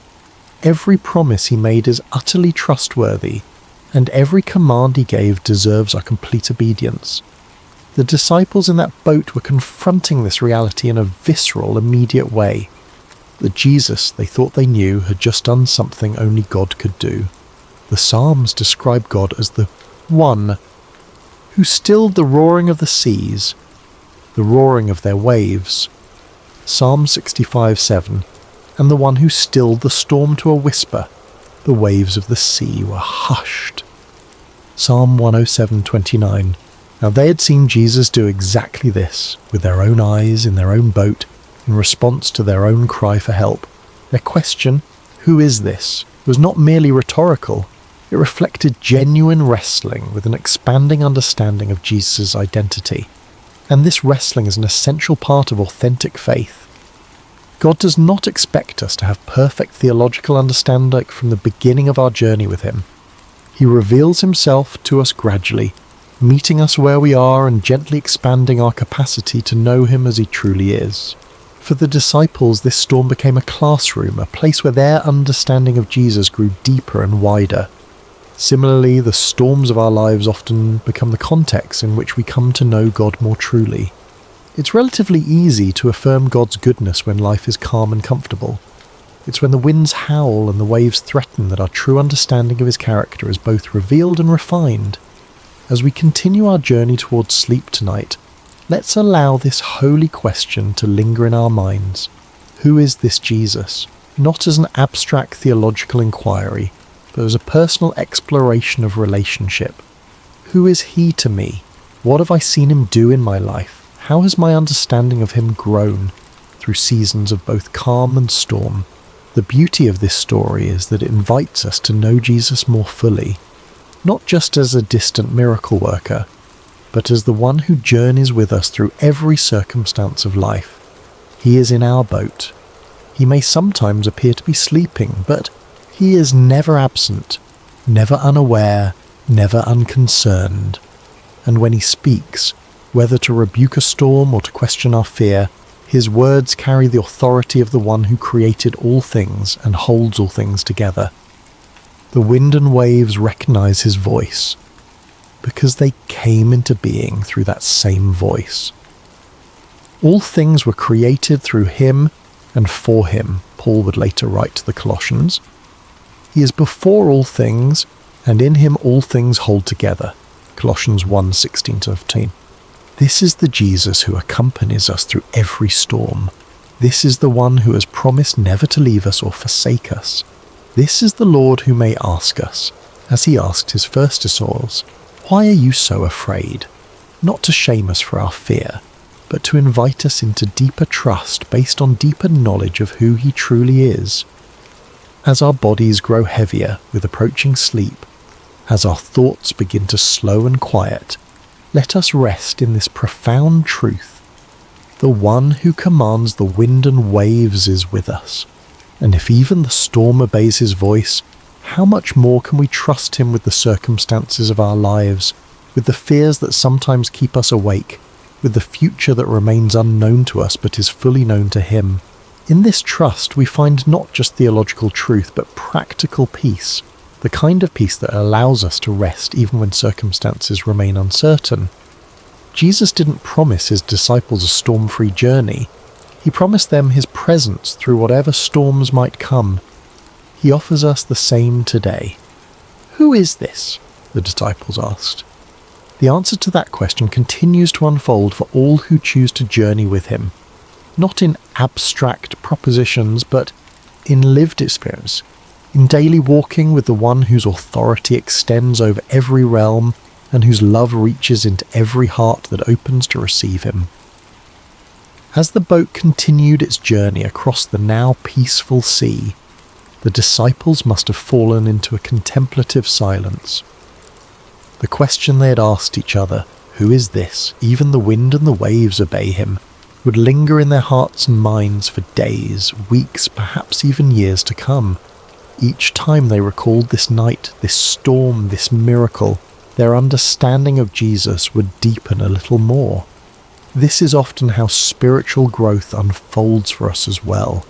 Not primarily through intellectual study, though that has its place, but through lived experiences that reveal God's character and power in ways that transform our understanding.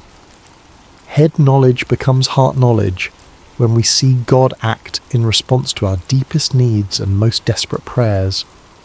The disciples were beginning to grasp something profound. Jesus was not merely with them, he was over all things. His presence in their boat didn't just mean companionship, it meant protection, provision, and peace that transcended circumstances.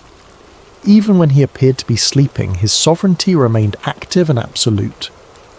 As the first light of dawn began to brighten the eastern sky, they could see their destination approaching, the region of the Gerasenes on the opposite shore of the lake. Jesus had said, "Let us go over to the other side," and despite all that had transpired during the night, they were indeed arriving exactly where he had intended to take them. This small detail carries significant comfort. When Jesus sets a destination, he ensures arrival. The storm, powerful as it was, had not prevented the fulfillment of his stated purpose. It had threatened, certainly. It had frightened the disciples badly. But in the end, it had simply become another opportunity for Jesus to reveal more of himself to those who followed him. This pattern appears throughout Scripture and throughout the lives of those who walk with God. What appears to be a detour or a disaster often becomes the very context in which God manifests his glory most clearly. The storm on the sea, the fiery furnace, the lion's den, the prison cell. In Scripture, these became stages for divine revelation, not obstacles to divine purpose. As we prepare to drift into sleep tonight, there is profound rest available in this reality. Whatever storms we face, they do not take Jesus by surprise. Whatever fears arise within us, they do not diminish his power. Whatever threatens to overwhelm us, it cannot overrule his sovereign declaration over our lives. If Jesus has said to us, in any area of our lives, let us go to the other side, then we can rest assured that no storm, internal or external, can prevent us from reaching the destination he has established. The journey may include unexpected turbulence. We may experience moments of genuine fear, but the presence of Jesus in our boat, in our lives, our circumstances, our hearts, guarantees safe passage. This doesn't mean we won't get wet, doesn't mean the journey will always feel comfortable or proceed according to our preferred timeline. The disciples in that boat experienced genuine terror before they witnessed miraculous calm. They got soaked to the skin. They may have lost cargo overboard. The boat likely required bailing out and repairs afterward, but they made it to the other side because Jesus had declared that this would be so, and in the process, they came to know him more deeply than they had before. The storm became not an obstacle to their progress, but a vehicle for their spiritual growth. As we reflect on this story one final time tonight, let's consider 3 enduring comforts it offers to all who journey with Jesus. First, Jesus is present in every storm. He may not manifest his power immediately or in the ways we expect, but he's never absent from our struggles. The psalmist wrote, "God is our refuge and strength, an ever-present help in trouble. Therefore we will not fear, though the earth give way and the mountains fall into the heart of the sea, though its waters roar and foam, and the mountains quake with their surging." Psalm 46:1-3. This presence is not just comforting, it is transformative. It changes how we experience our circumstances, even when it doesn't immediately change the circumstances themselves. Second, Jesus' timing is perfect. He allowed the storm to rage for a time before calming it, not because he was indifferent to the disciples' fear, but because the experience would deepen their understanding and strengthen their faith. Similarly, when he seems silent or inactive in our lives, it is never due to indifference. His timing takes into account purposes and perspectives that extend far beyond our immediate comfort, encompassing our long-term growth and God's eternal glory.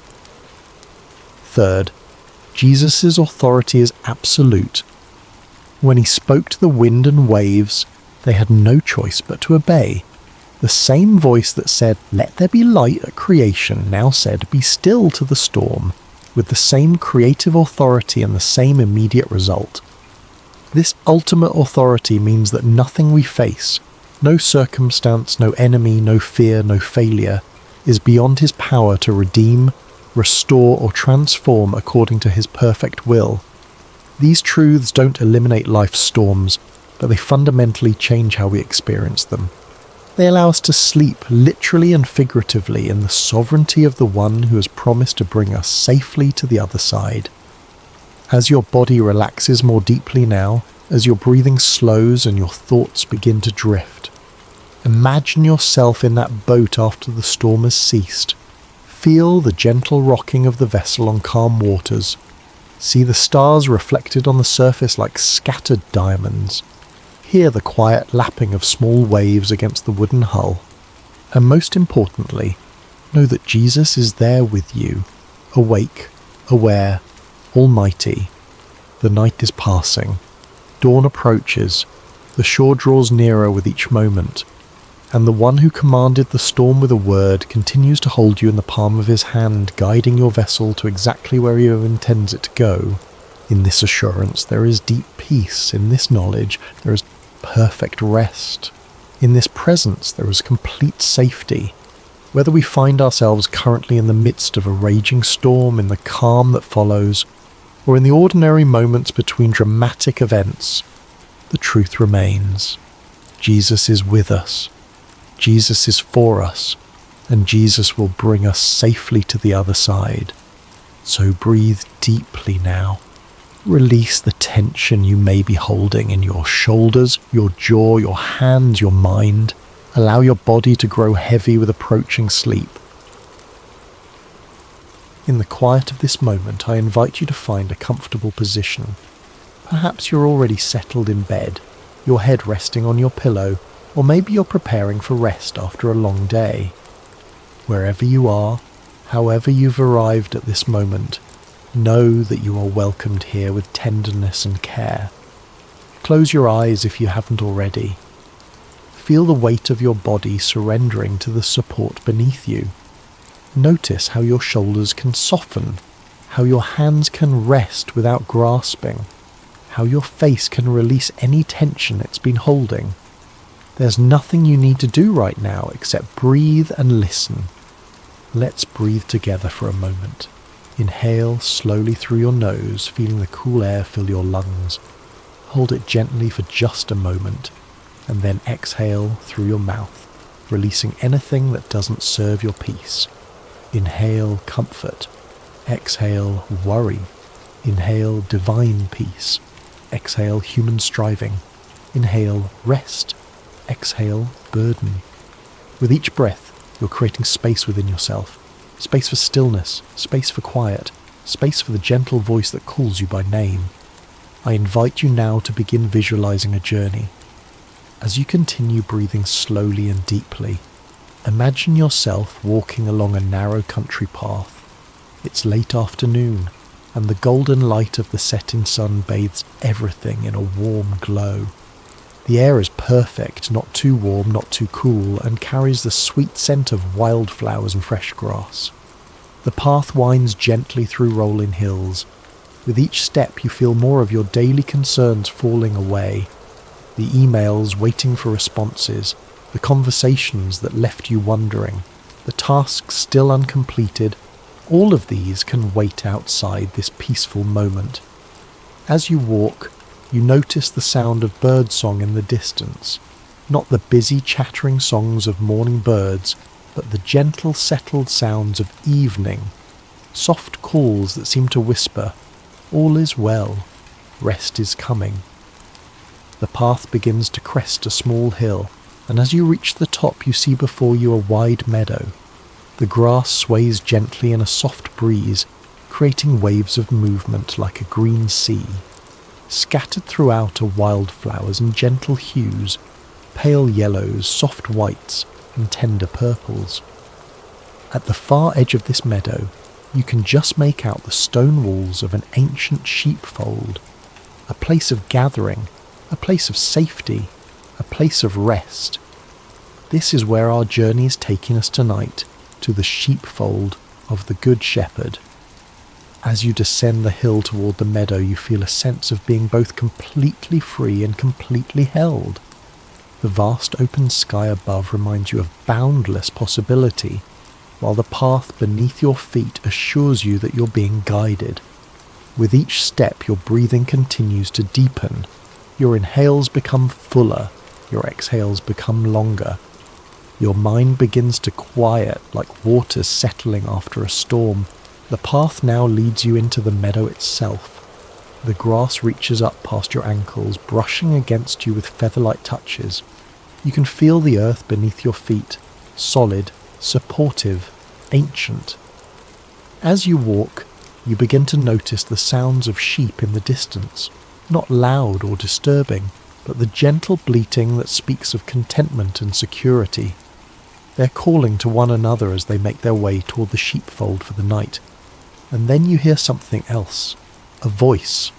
Low and warm, it carries across the meadow with remarkable clarity. It's not calling to you, not yet, but to the sheep. And you notice how they respond, turning their heads, adjusting their path, moving with purpose toward the voice. This is the voice of the shepherd, calling his sheep to evening rest. Each one knows this voice intimately. Each one trusts this voice implicitly. Each one follows this voice instinctively. As you continue your walk through the meadow, drawn toward the sheepfold just as the sheep are drawn, you begin to feel a sense of recognition stirring within you. Something about this voice awakens a deep memory, not from yesterday or last year, but from the very foundation of your being. It's as if your soul remembers this voice from before time began. The path begins to widen as you near the sheepfold. The stone walls become clearer now, smooth, weathered stones carefully placed one upon another by hands that understood the importance of creating sanctuary. These walls have stood through countless seasons, through rain and wind and snow and sun, remaining steadfast in their purpose, to protect, to shelter, to create a space of safety. As you draw nearer, you see the entrance to the sheepfold, a simple opening in the wall.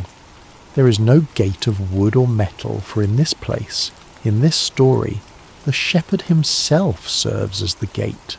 Nothing enters that is not first approved by him. Nothing threatens that is not first faced by him. The voice continues to call, naming each sheep individually, knowing each one's unique needs, tendencies, and nature. And as the sun begins to sink lower in the sky, casting long golden shadows across the meadow, you find yourself at the entrance to the sheepfold, ready to cross the threshold into deeper rest. As you stand at the entrance to the sheepfold, you pause to take in its simple beauty. The circular stone walls rise about 4 feet high, tall enough to keep the sheep secure, yet low enough that the shepherd can see over them to watch for any approach of danger. The stones themselves seem to hold stories, their surfaces marked by time and weather, yet their arrangement remains sturdy and true. The ground inside the sheepfold has been softened by the passage of countless sheep over many years.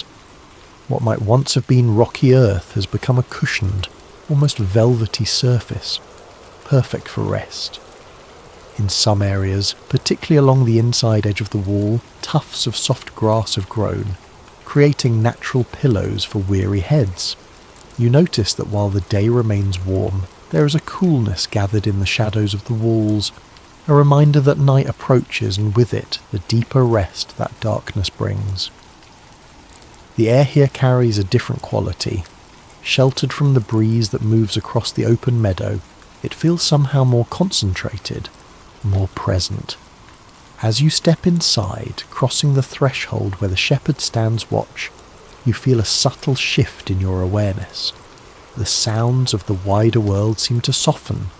The concerns that normally occupy your thoughts recede further. Here, within these ancient walls, existence becomes simpler. There is no need to navigate complex decisions or manage difficult relationships. There's only the present moment, the approaching night, and the protective presence of the shepherd. You find a place to sit against the wall where the last rays of sunlight still warm the stones.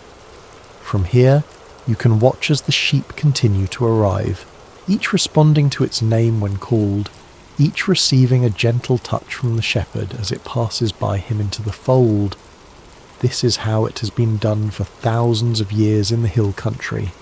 This ancient rhythm of call and response, of leaving the wide pastures for the secure fold, of trusting the one who leads and protects. Nothing about this scene would look unfamiliar to someone from centuries past. The relationship between shepherd and sheep transcends time, speaking to something essential about care and trust. In ancient times, you remember hearing, shepherds would often combine their flocks during the day, allowing the sheep to graze together in larger numbers. But when evening came, each shepherd would call only to his own sheep, using distinctive sounds or words that only his flock recognized. Remarkably, the sheep would separate themselves, following only the voice they knew, never confused by the calls of other shepherds. As you observe this evening gathering, you notice the care with which the shepherd examines each sheep as it enters. His hands move gently over wool and skin, checking for injuries or thorns that might have been gathered during the day's wandering. For one sheep, he removes a small burr caught in the thick wool. For another, he applies a soothing balm to a minor scrape. No need goes unnoticed, no discomfort goes untended. The sheep themselves seem to welcome this attention. Though some are clearly tired from the day's grazing, they pause willingly for the shepherd's examination.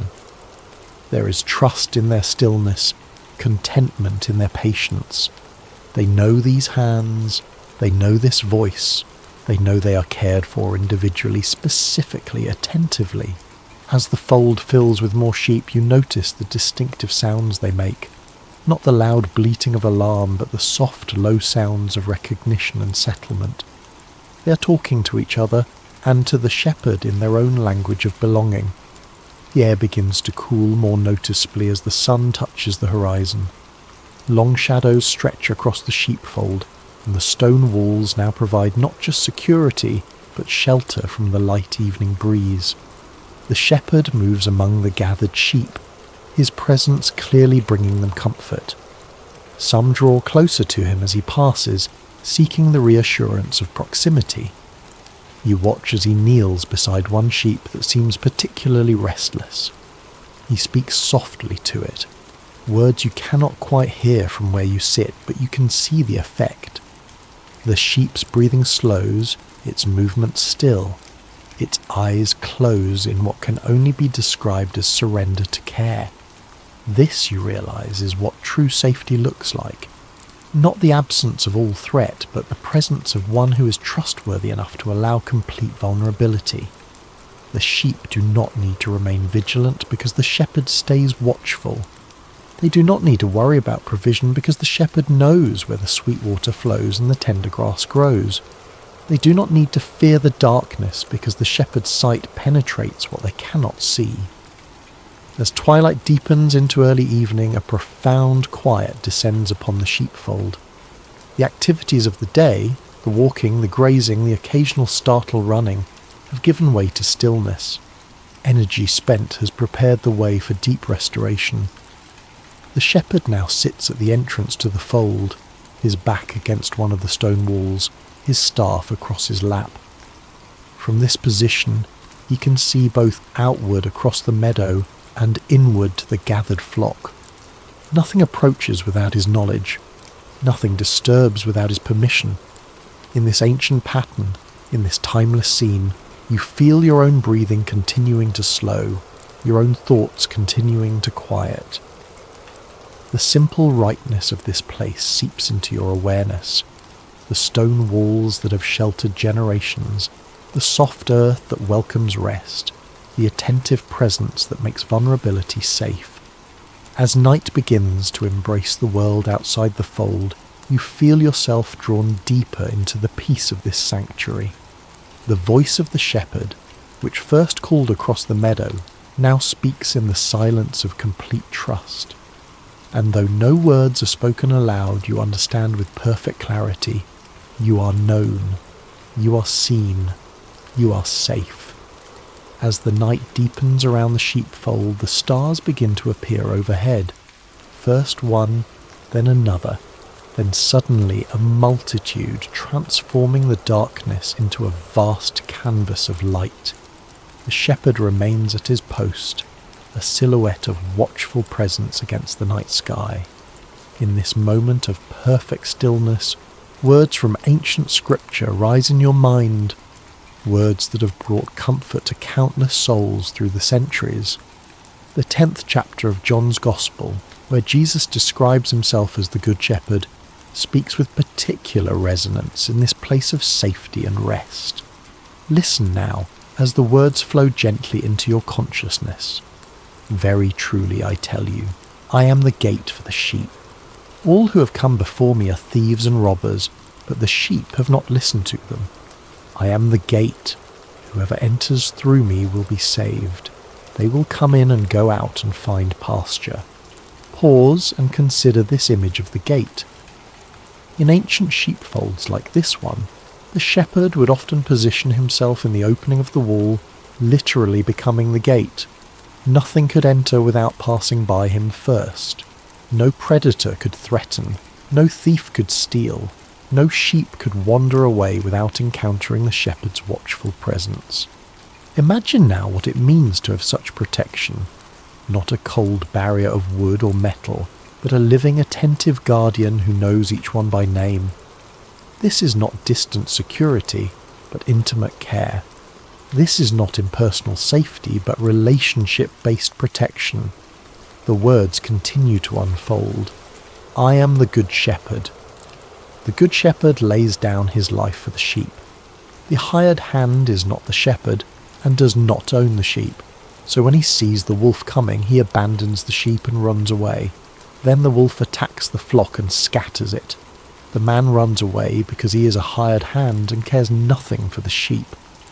Reflect on the difference between hired protection and devoted care. The difference is not in skill or strength, but in relationship and commitment. The Good Shepherd's connection to the sheep is not a transaction but a bond. His protection flows not from duty but from love. As you gaze across the sheepfold, you can see this truth embodied in the shepherd's posture, alert but relaxed, vigilant but peaceful. His attention never wavers, yet it carries no tension. This is the watching that comes from love rather than obligation. The sacred text continues, I am the Good Shepherd. I know my sheep, and my sheep know me, just as the Father knows me, and I know the Father, and I lay down my life for the sheep. Imagine being known, fully known, and still loved without hesitation. Not the surface knowing of casual acquaintance, but the deep knowing that sees every fear, every hope, every quiet corner of your heart. The shepherd knows when you are afraid, when you are lonely, when you are in pain. He knows when you have wandered, when you have stumbled, when you have fallen. And still he calls your name with tenderness. This knowing is not one-directional. The sheep also know their shepherd. They recognize his voice among all others. They trust his guidance without question. They follow his leading with confidence because experience has taught them that he brings them to good places, to fresh water, to green pastures, to safe rest. As these words settle into your spirit, another passage emerges. My sheep listen to my voice. I know them, and they follow me. I give them eternal life, and they shall never perish. No one will snatch them out of my hand. There is a certainty in these words, a promise of security that transcends physical safety. The shepherd's care extends beyond the immediate dangers of wolves and thieves to the deeper threats of meaninglessness and separation. His protection covers not just the body but the soul. His provision satisfies not just physical hunger, but spiritual longing. As you reflect on these words, you notice the sheep in the fold have arranged themselves in a pattern that seems both random and intentional. Some cluster together for warmth, others maintain a small space of separation. Some lie with their heads toward the centre, others face the walls. Each has found the position that brings them comfort, yet all remain within the protective circle of the shepherd's care. Is this not a beautiful picture of community within security? Unity without uniformity? Each sheep is different, in size, in age, in temperament, yet all are equally valued, equally protected, equally known by name. The night has fully embraced the world now. The meadow beyond the sheepfold lies invisible in darkness, but here within the circle of stone walls there is no fear of what cannot be seen. The shepherd's presence transforms the night from a time of vulnerability to a season of rest. One more passage rises in your awareness. I have other sheep that are not of this sheep pen. I must bring them also. They too will listen to my voice, and there shall be one flock and one shepherd. These words speak of expansion, of inclusion, of a circle of care that continues to widen. The shepherd's heart is not limited to those already gathered, but extends to those still wandering, still searching, still unsure of where they belong. As you let these ancient words settle deeply into your consciousness, you notice that the rhythm of your breathing is synchronized with the gentle rise and fall of the sleeping sheep around you. There is a harmony here, a natural community formed not by effortful connection, but by shared trust in the one who watches over all. The shepherd's eyes meet yours across the sheepfold, and in that glance you understand you too are invited into this circle of care. You too are known by name. You too are welcome to rest under the watchflies of the one who never slumbers. As the night grows deeper, something remarkable happens. The scene around you begins to shift, not in a jarring way, but with the gentle transformation of a dream unfolding. The walls of the sheepfold seem to dissolve, and you find yourself no longer sitting against the stones, but standing in an open field just as dawn begins to break on the horizon. The sheep are rising from their rest, stretching and shaking the night stillness from their bodies. The shepherd moves among them, speaking softly to each one, calling names that sound like music in the morning air. He turns to you now, his eyes finding yours with a gaze that feels at once ancient and immediate. With a small gesture of his hand, he invites you to join him as he prepares to lead the flock to fresh pastures. You rise and move toward him, feeling neither rushed nor hesitant. There is a rightness to this moment, as if it has been waiting for you through all the days of your life. "Come," he says, his voice both gentler and more compelling than you imagined. "Walk with me a while." As the sheep begin to follow the shepherd out into the wider fields, you find yourself walking alongside him.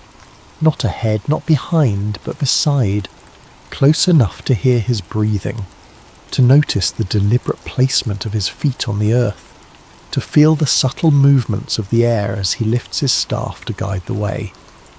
The morning unfolds around you in a symphony of sensory experiences. The earth beneath your feet feels solid yet yielding, supporting each step without resistance. The cool morning air carries the mingled scents of grass, wild flowers, and the earthy wool of the sheep.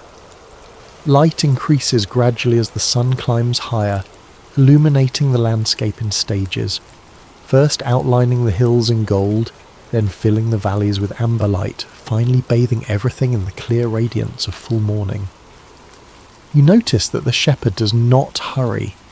His pace is steady but unhurried, considerate of the youngest lambs and the oldest ewes. There is no sense of urgency, no anxiety about reaching a destination by a certain time. The journey itself holds as much importance as the arrival. The sheep need movement, the shepherd explains, seeming to read your thoughts, but they also need to feel secure in that movement. Too fast and they become anxious. Too slow and they begin to wander. The right pace creates both progress and peace. As you walk, you begin to notice how the sheep respond to the shepherd's voice. When he calls to one that has strayed too near a thorny thicket, it immediately adjusts its path. When he makes a particular clicking sound, the entire flock knows to pause and wait. When he sings a low melodic note, they gather more tightly together. "They know my voice," he says simply. "Not just its sound, but its meaning." The path begins to ascend a gentle hill. As you climb, you notice how the shepherd positions himself, sometimes ahead to lead the way, sometimes behind to encourage those who lag, sometimes at the side to prevent wandering toward unseen dangers. The greatest deception, he comments, is the belief that freedom means absence of guidance. True freedom comes from trusting the one who sees what you cannot see. From the top of the hill, you can see the landscape spread out in all directions. To the east, where you've come from, the sheepfold stands solid and familiar. To the west, your direction of travel, a wide valley opens up, green with the new grass and dotted with the blue of morning flowers. To the north and south, other hills rise, creating a natural corridor for your journey. The shepherd pauses here, allowing the sheep to rest for a moment and take in the wider view. He stands slightly apart, his eyes scanning the horizon with attentive care. You understand that he is looking for signs of danger, assessing weather patterns, planning the safest route forward. Every step we take has been imagined before we take it, he says, again responding to your unspoken thoughts. I walk these paths in my mind before I walk them with my feet. That is how I can lead with confidence even into new territories. As the journey resumes, you begin to notice the distinct personalities of the sheep around you. Some walk with the confidence of experience, staying close to the shepherd out of choice rather than fear. Others move with the uncertainty of youth, sometimes darting ahead, sometimes falling behind, requiring more of the shepherd's attention. One sheep in particular catches your notice and slightly smaller than the others, with a slight limp that suggests an old injury. This one stays especially close to the shepherd, often walking directly beside him on the opposite side from where you walk. This one knows her need, the shepherd says, his voice warm with affection. She learned through difficulty what some never learn through ease, that proximity to me is better than independence from me. The sun is higher now, warming the air and bringing out the sweet scent of the crushed grass beneath your feet. The path descends into the valley, where a small stream cuts through the field, creating a natural stopping place. The sheep move eagerly toward the water, their thirst evident in their quickened pace. The shepherd guides them to the calmest part of the stream, where the water flows gently and the banks slope gradually. Here the sheep can drink without danger, refreshing themselves in the clear water. You kneel beside the stream yourself, cupping your hands to bring the cool water to your lips. It tastes sweeter than any water you've known before, clean and life-giving. Rest here a while, the shepherd says, settling himself on a smooth rock nearby. The journey continues, but never without restoration along the way. As you sit by the stream, watching the sheep drink and then begin to graze on the lush grass that grows along the banks, you feel a profound sense of being exactly where you are meant to be. There is no striving in this moment, no anxiety about what comes next, no regret about what came before. There is only the present reality of being on the path with the shepherd, moving at his pace, resting at his direction, continuing under his care. The soft sound of the stream, the gentle movements of the grazing sheep, the watchful presence of the shepherd, all combine to create a sense of security so deep that you feel your entire being relaxing into it. This is what it means to be truly led, truly guided, truly known. As the sun reaches its zenith, bathing the valley in golden light, you close your eyes for a moment, allowing the warmth to wash over you. In this perfect stillness, you hear the shepherd's voice once more, not speaking to the sheep now, but to you. The path continues beyond what you can see, but do not be anxious about what lies ahead. I have walked it already. I know every turn, every hill, every valley, and I will never lead you anywhere that I have not prepared for you. As the afternoon light begins to soften, casting longer shadows across the valley, you open your eyes to find the shepherd standing before you, his hand extended in invitation. Come, he says simply. There is something I want to show you before the day ends. You rise and follow him, noticing that the sheep have settled into a gentle rhythm of grazing. They seem content to remain in this lush valley for now, secure in the knowledge that the shepherd remains near. He leads you to a small rise overlooking the stream, where a single tree offers dappled shade. Its branches spread wide, creating a natural canopy that filters the sunlight into patterns of gold and shadow on the ground below. "Sit with me here," he says, settling himself against the trunk of the tree. As you join him in the shade, you realise you can see the entire flock from this vantage point. Every sheep is visible, from the confident leaders to the hesitant followers, from the strong to the vulnerable. The shepherd's gaze moves over them with attentive care, missing nothing. "Do you see how they graze without fear?" he asks. "They do not worry about predators or storms or scarcity. They have learned through experience that I provide what they need. I protect them from what would harm them. I guide them to places of abundance." You watch as the sheep move slowly through the grass, tapping to eat, occasionally looking up to confirm the shepherd's presence, then returning to their grazing with peaceful assurance. "This is the gift I offer," the shepherd continues, "not the absence of all danger, but the presence of constant care. Not the elimination of all difficulty, but the assurance of never facing it alone. Particularly small lamb catches your attention. It must be one of the newest born to the flock. It stays close to its mother, occasionally frolicking in short bursts of energy before returning to her side. Its wool is especially white, almost luminous in the afternoon light. The youngest ones," the shepherd observes, following your gaze, "sometimes need to be carried. When the path grows steep or the day grows long, I lift them into my arms and bear their weight. They learn trust through being held."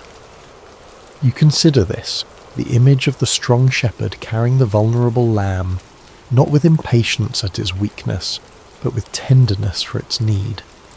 "Do you know," he asks, turning to look directly at you, "that I would leave the 99 to find the one?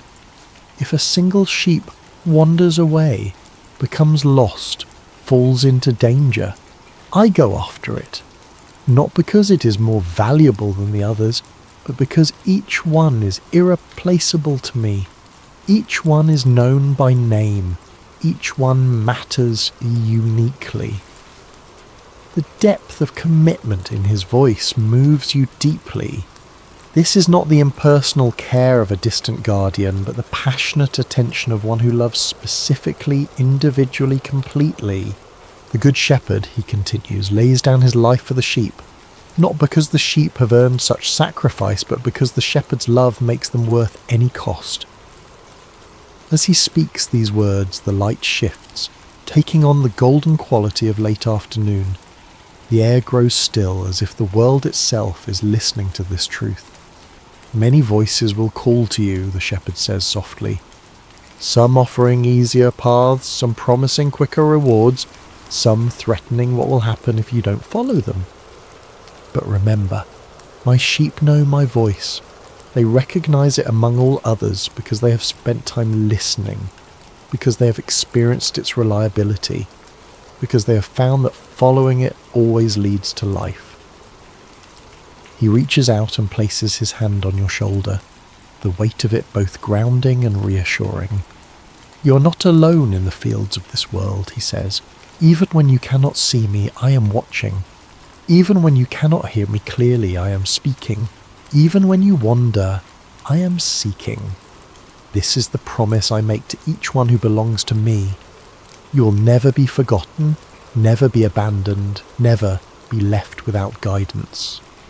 The sun is beginning its descent toward the horizon now, painting the sky in shades of pink and gold. Soon it will be time to lead the sheep back to the safety of the fold for the night. "Trust and rest," the shepherd says, his voice a gentle command. "These are the twins of peace. Trust that I know the way forward. Rest in the knowledge that you are watched over. Together they create a quiet heart even in the midst of a noisy world."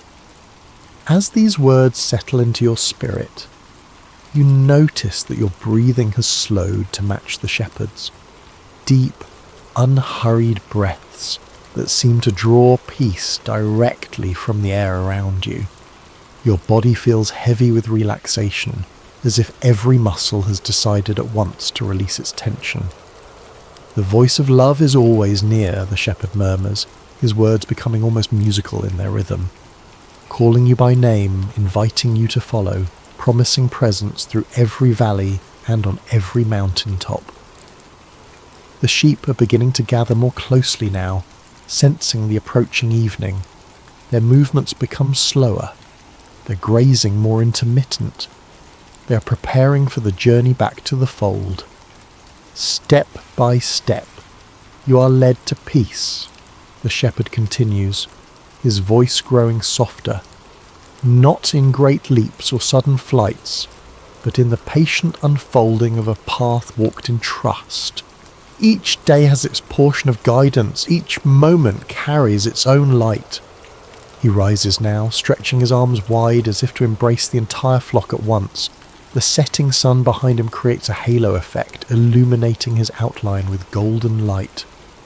"It is time to return to the fold," he says, extending his hand to help you rise. The day's journey concludes, but the care never ends. Through the night I watch, through the darkness I guard. When morning comes again, we continue the path together. As you stand, you feel a profound sense of renewal, as if the simple act of walking with the shepherd, listening to his voice, observing his care for the sheep, has restored something essential within you. The worries that had weighed on your mind seem distant now, replaced by a calm certainty that you are known, you are valued, you are guided. The shepherd lifts his voice in a distinctive call that immediately draws the attention of every sheep. They respond with remarkable unity, moving toward him from all directions, gathering into a more cohesive group for the journey home. "This is how it has always been," he explains as you begin to walk beside him, the flock following behind. The sheep scattered in feeding, gathered in travelling, diverse in their individual needs, united in their common trust, each one unique, yet part of a greater whole. The path back to the sheepfold seems somehow shorter than the journey out, as if the familiarity of returning home compresses distance itself. The evening light casts long shadows ahead of you, leading the way toward rest. "You're safe," the shepherd says, his voice now barely above a whisper. "You're loved. You're guided." These words repeat like a gentle refrain as you walk, matching the rhythm of your steps, synchronizing with your heartbeat. They are not just sounds, but promises, not just comfort, but truth.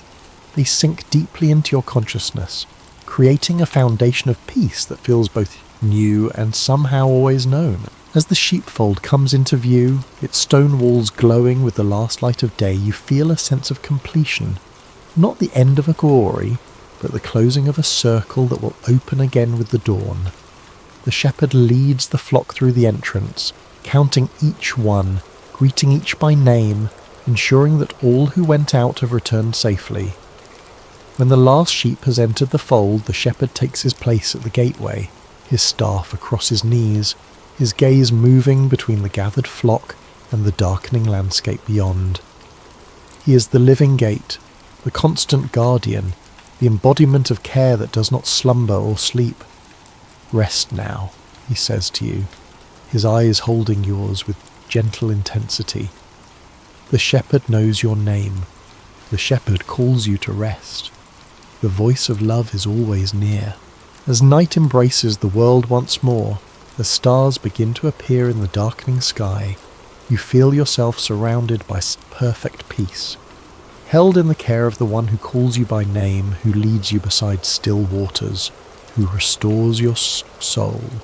In this sanctuary of trust, sleep comes not as escape but as gift, not as absence but as presence in the watchful love of the Good Shepherd. Thank you for joining me on this peaceful journey with the Good Shepherd. If these words have brought you comfort tonight, please consider subscribing to Sacred Rest for more scripture-inspired sleep stories. And I'd love to know where in the world you're listening from and what time it is there. May you rest deeply in the knowledge that you are watched over with perfect care through this night and always.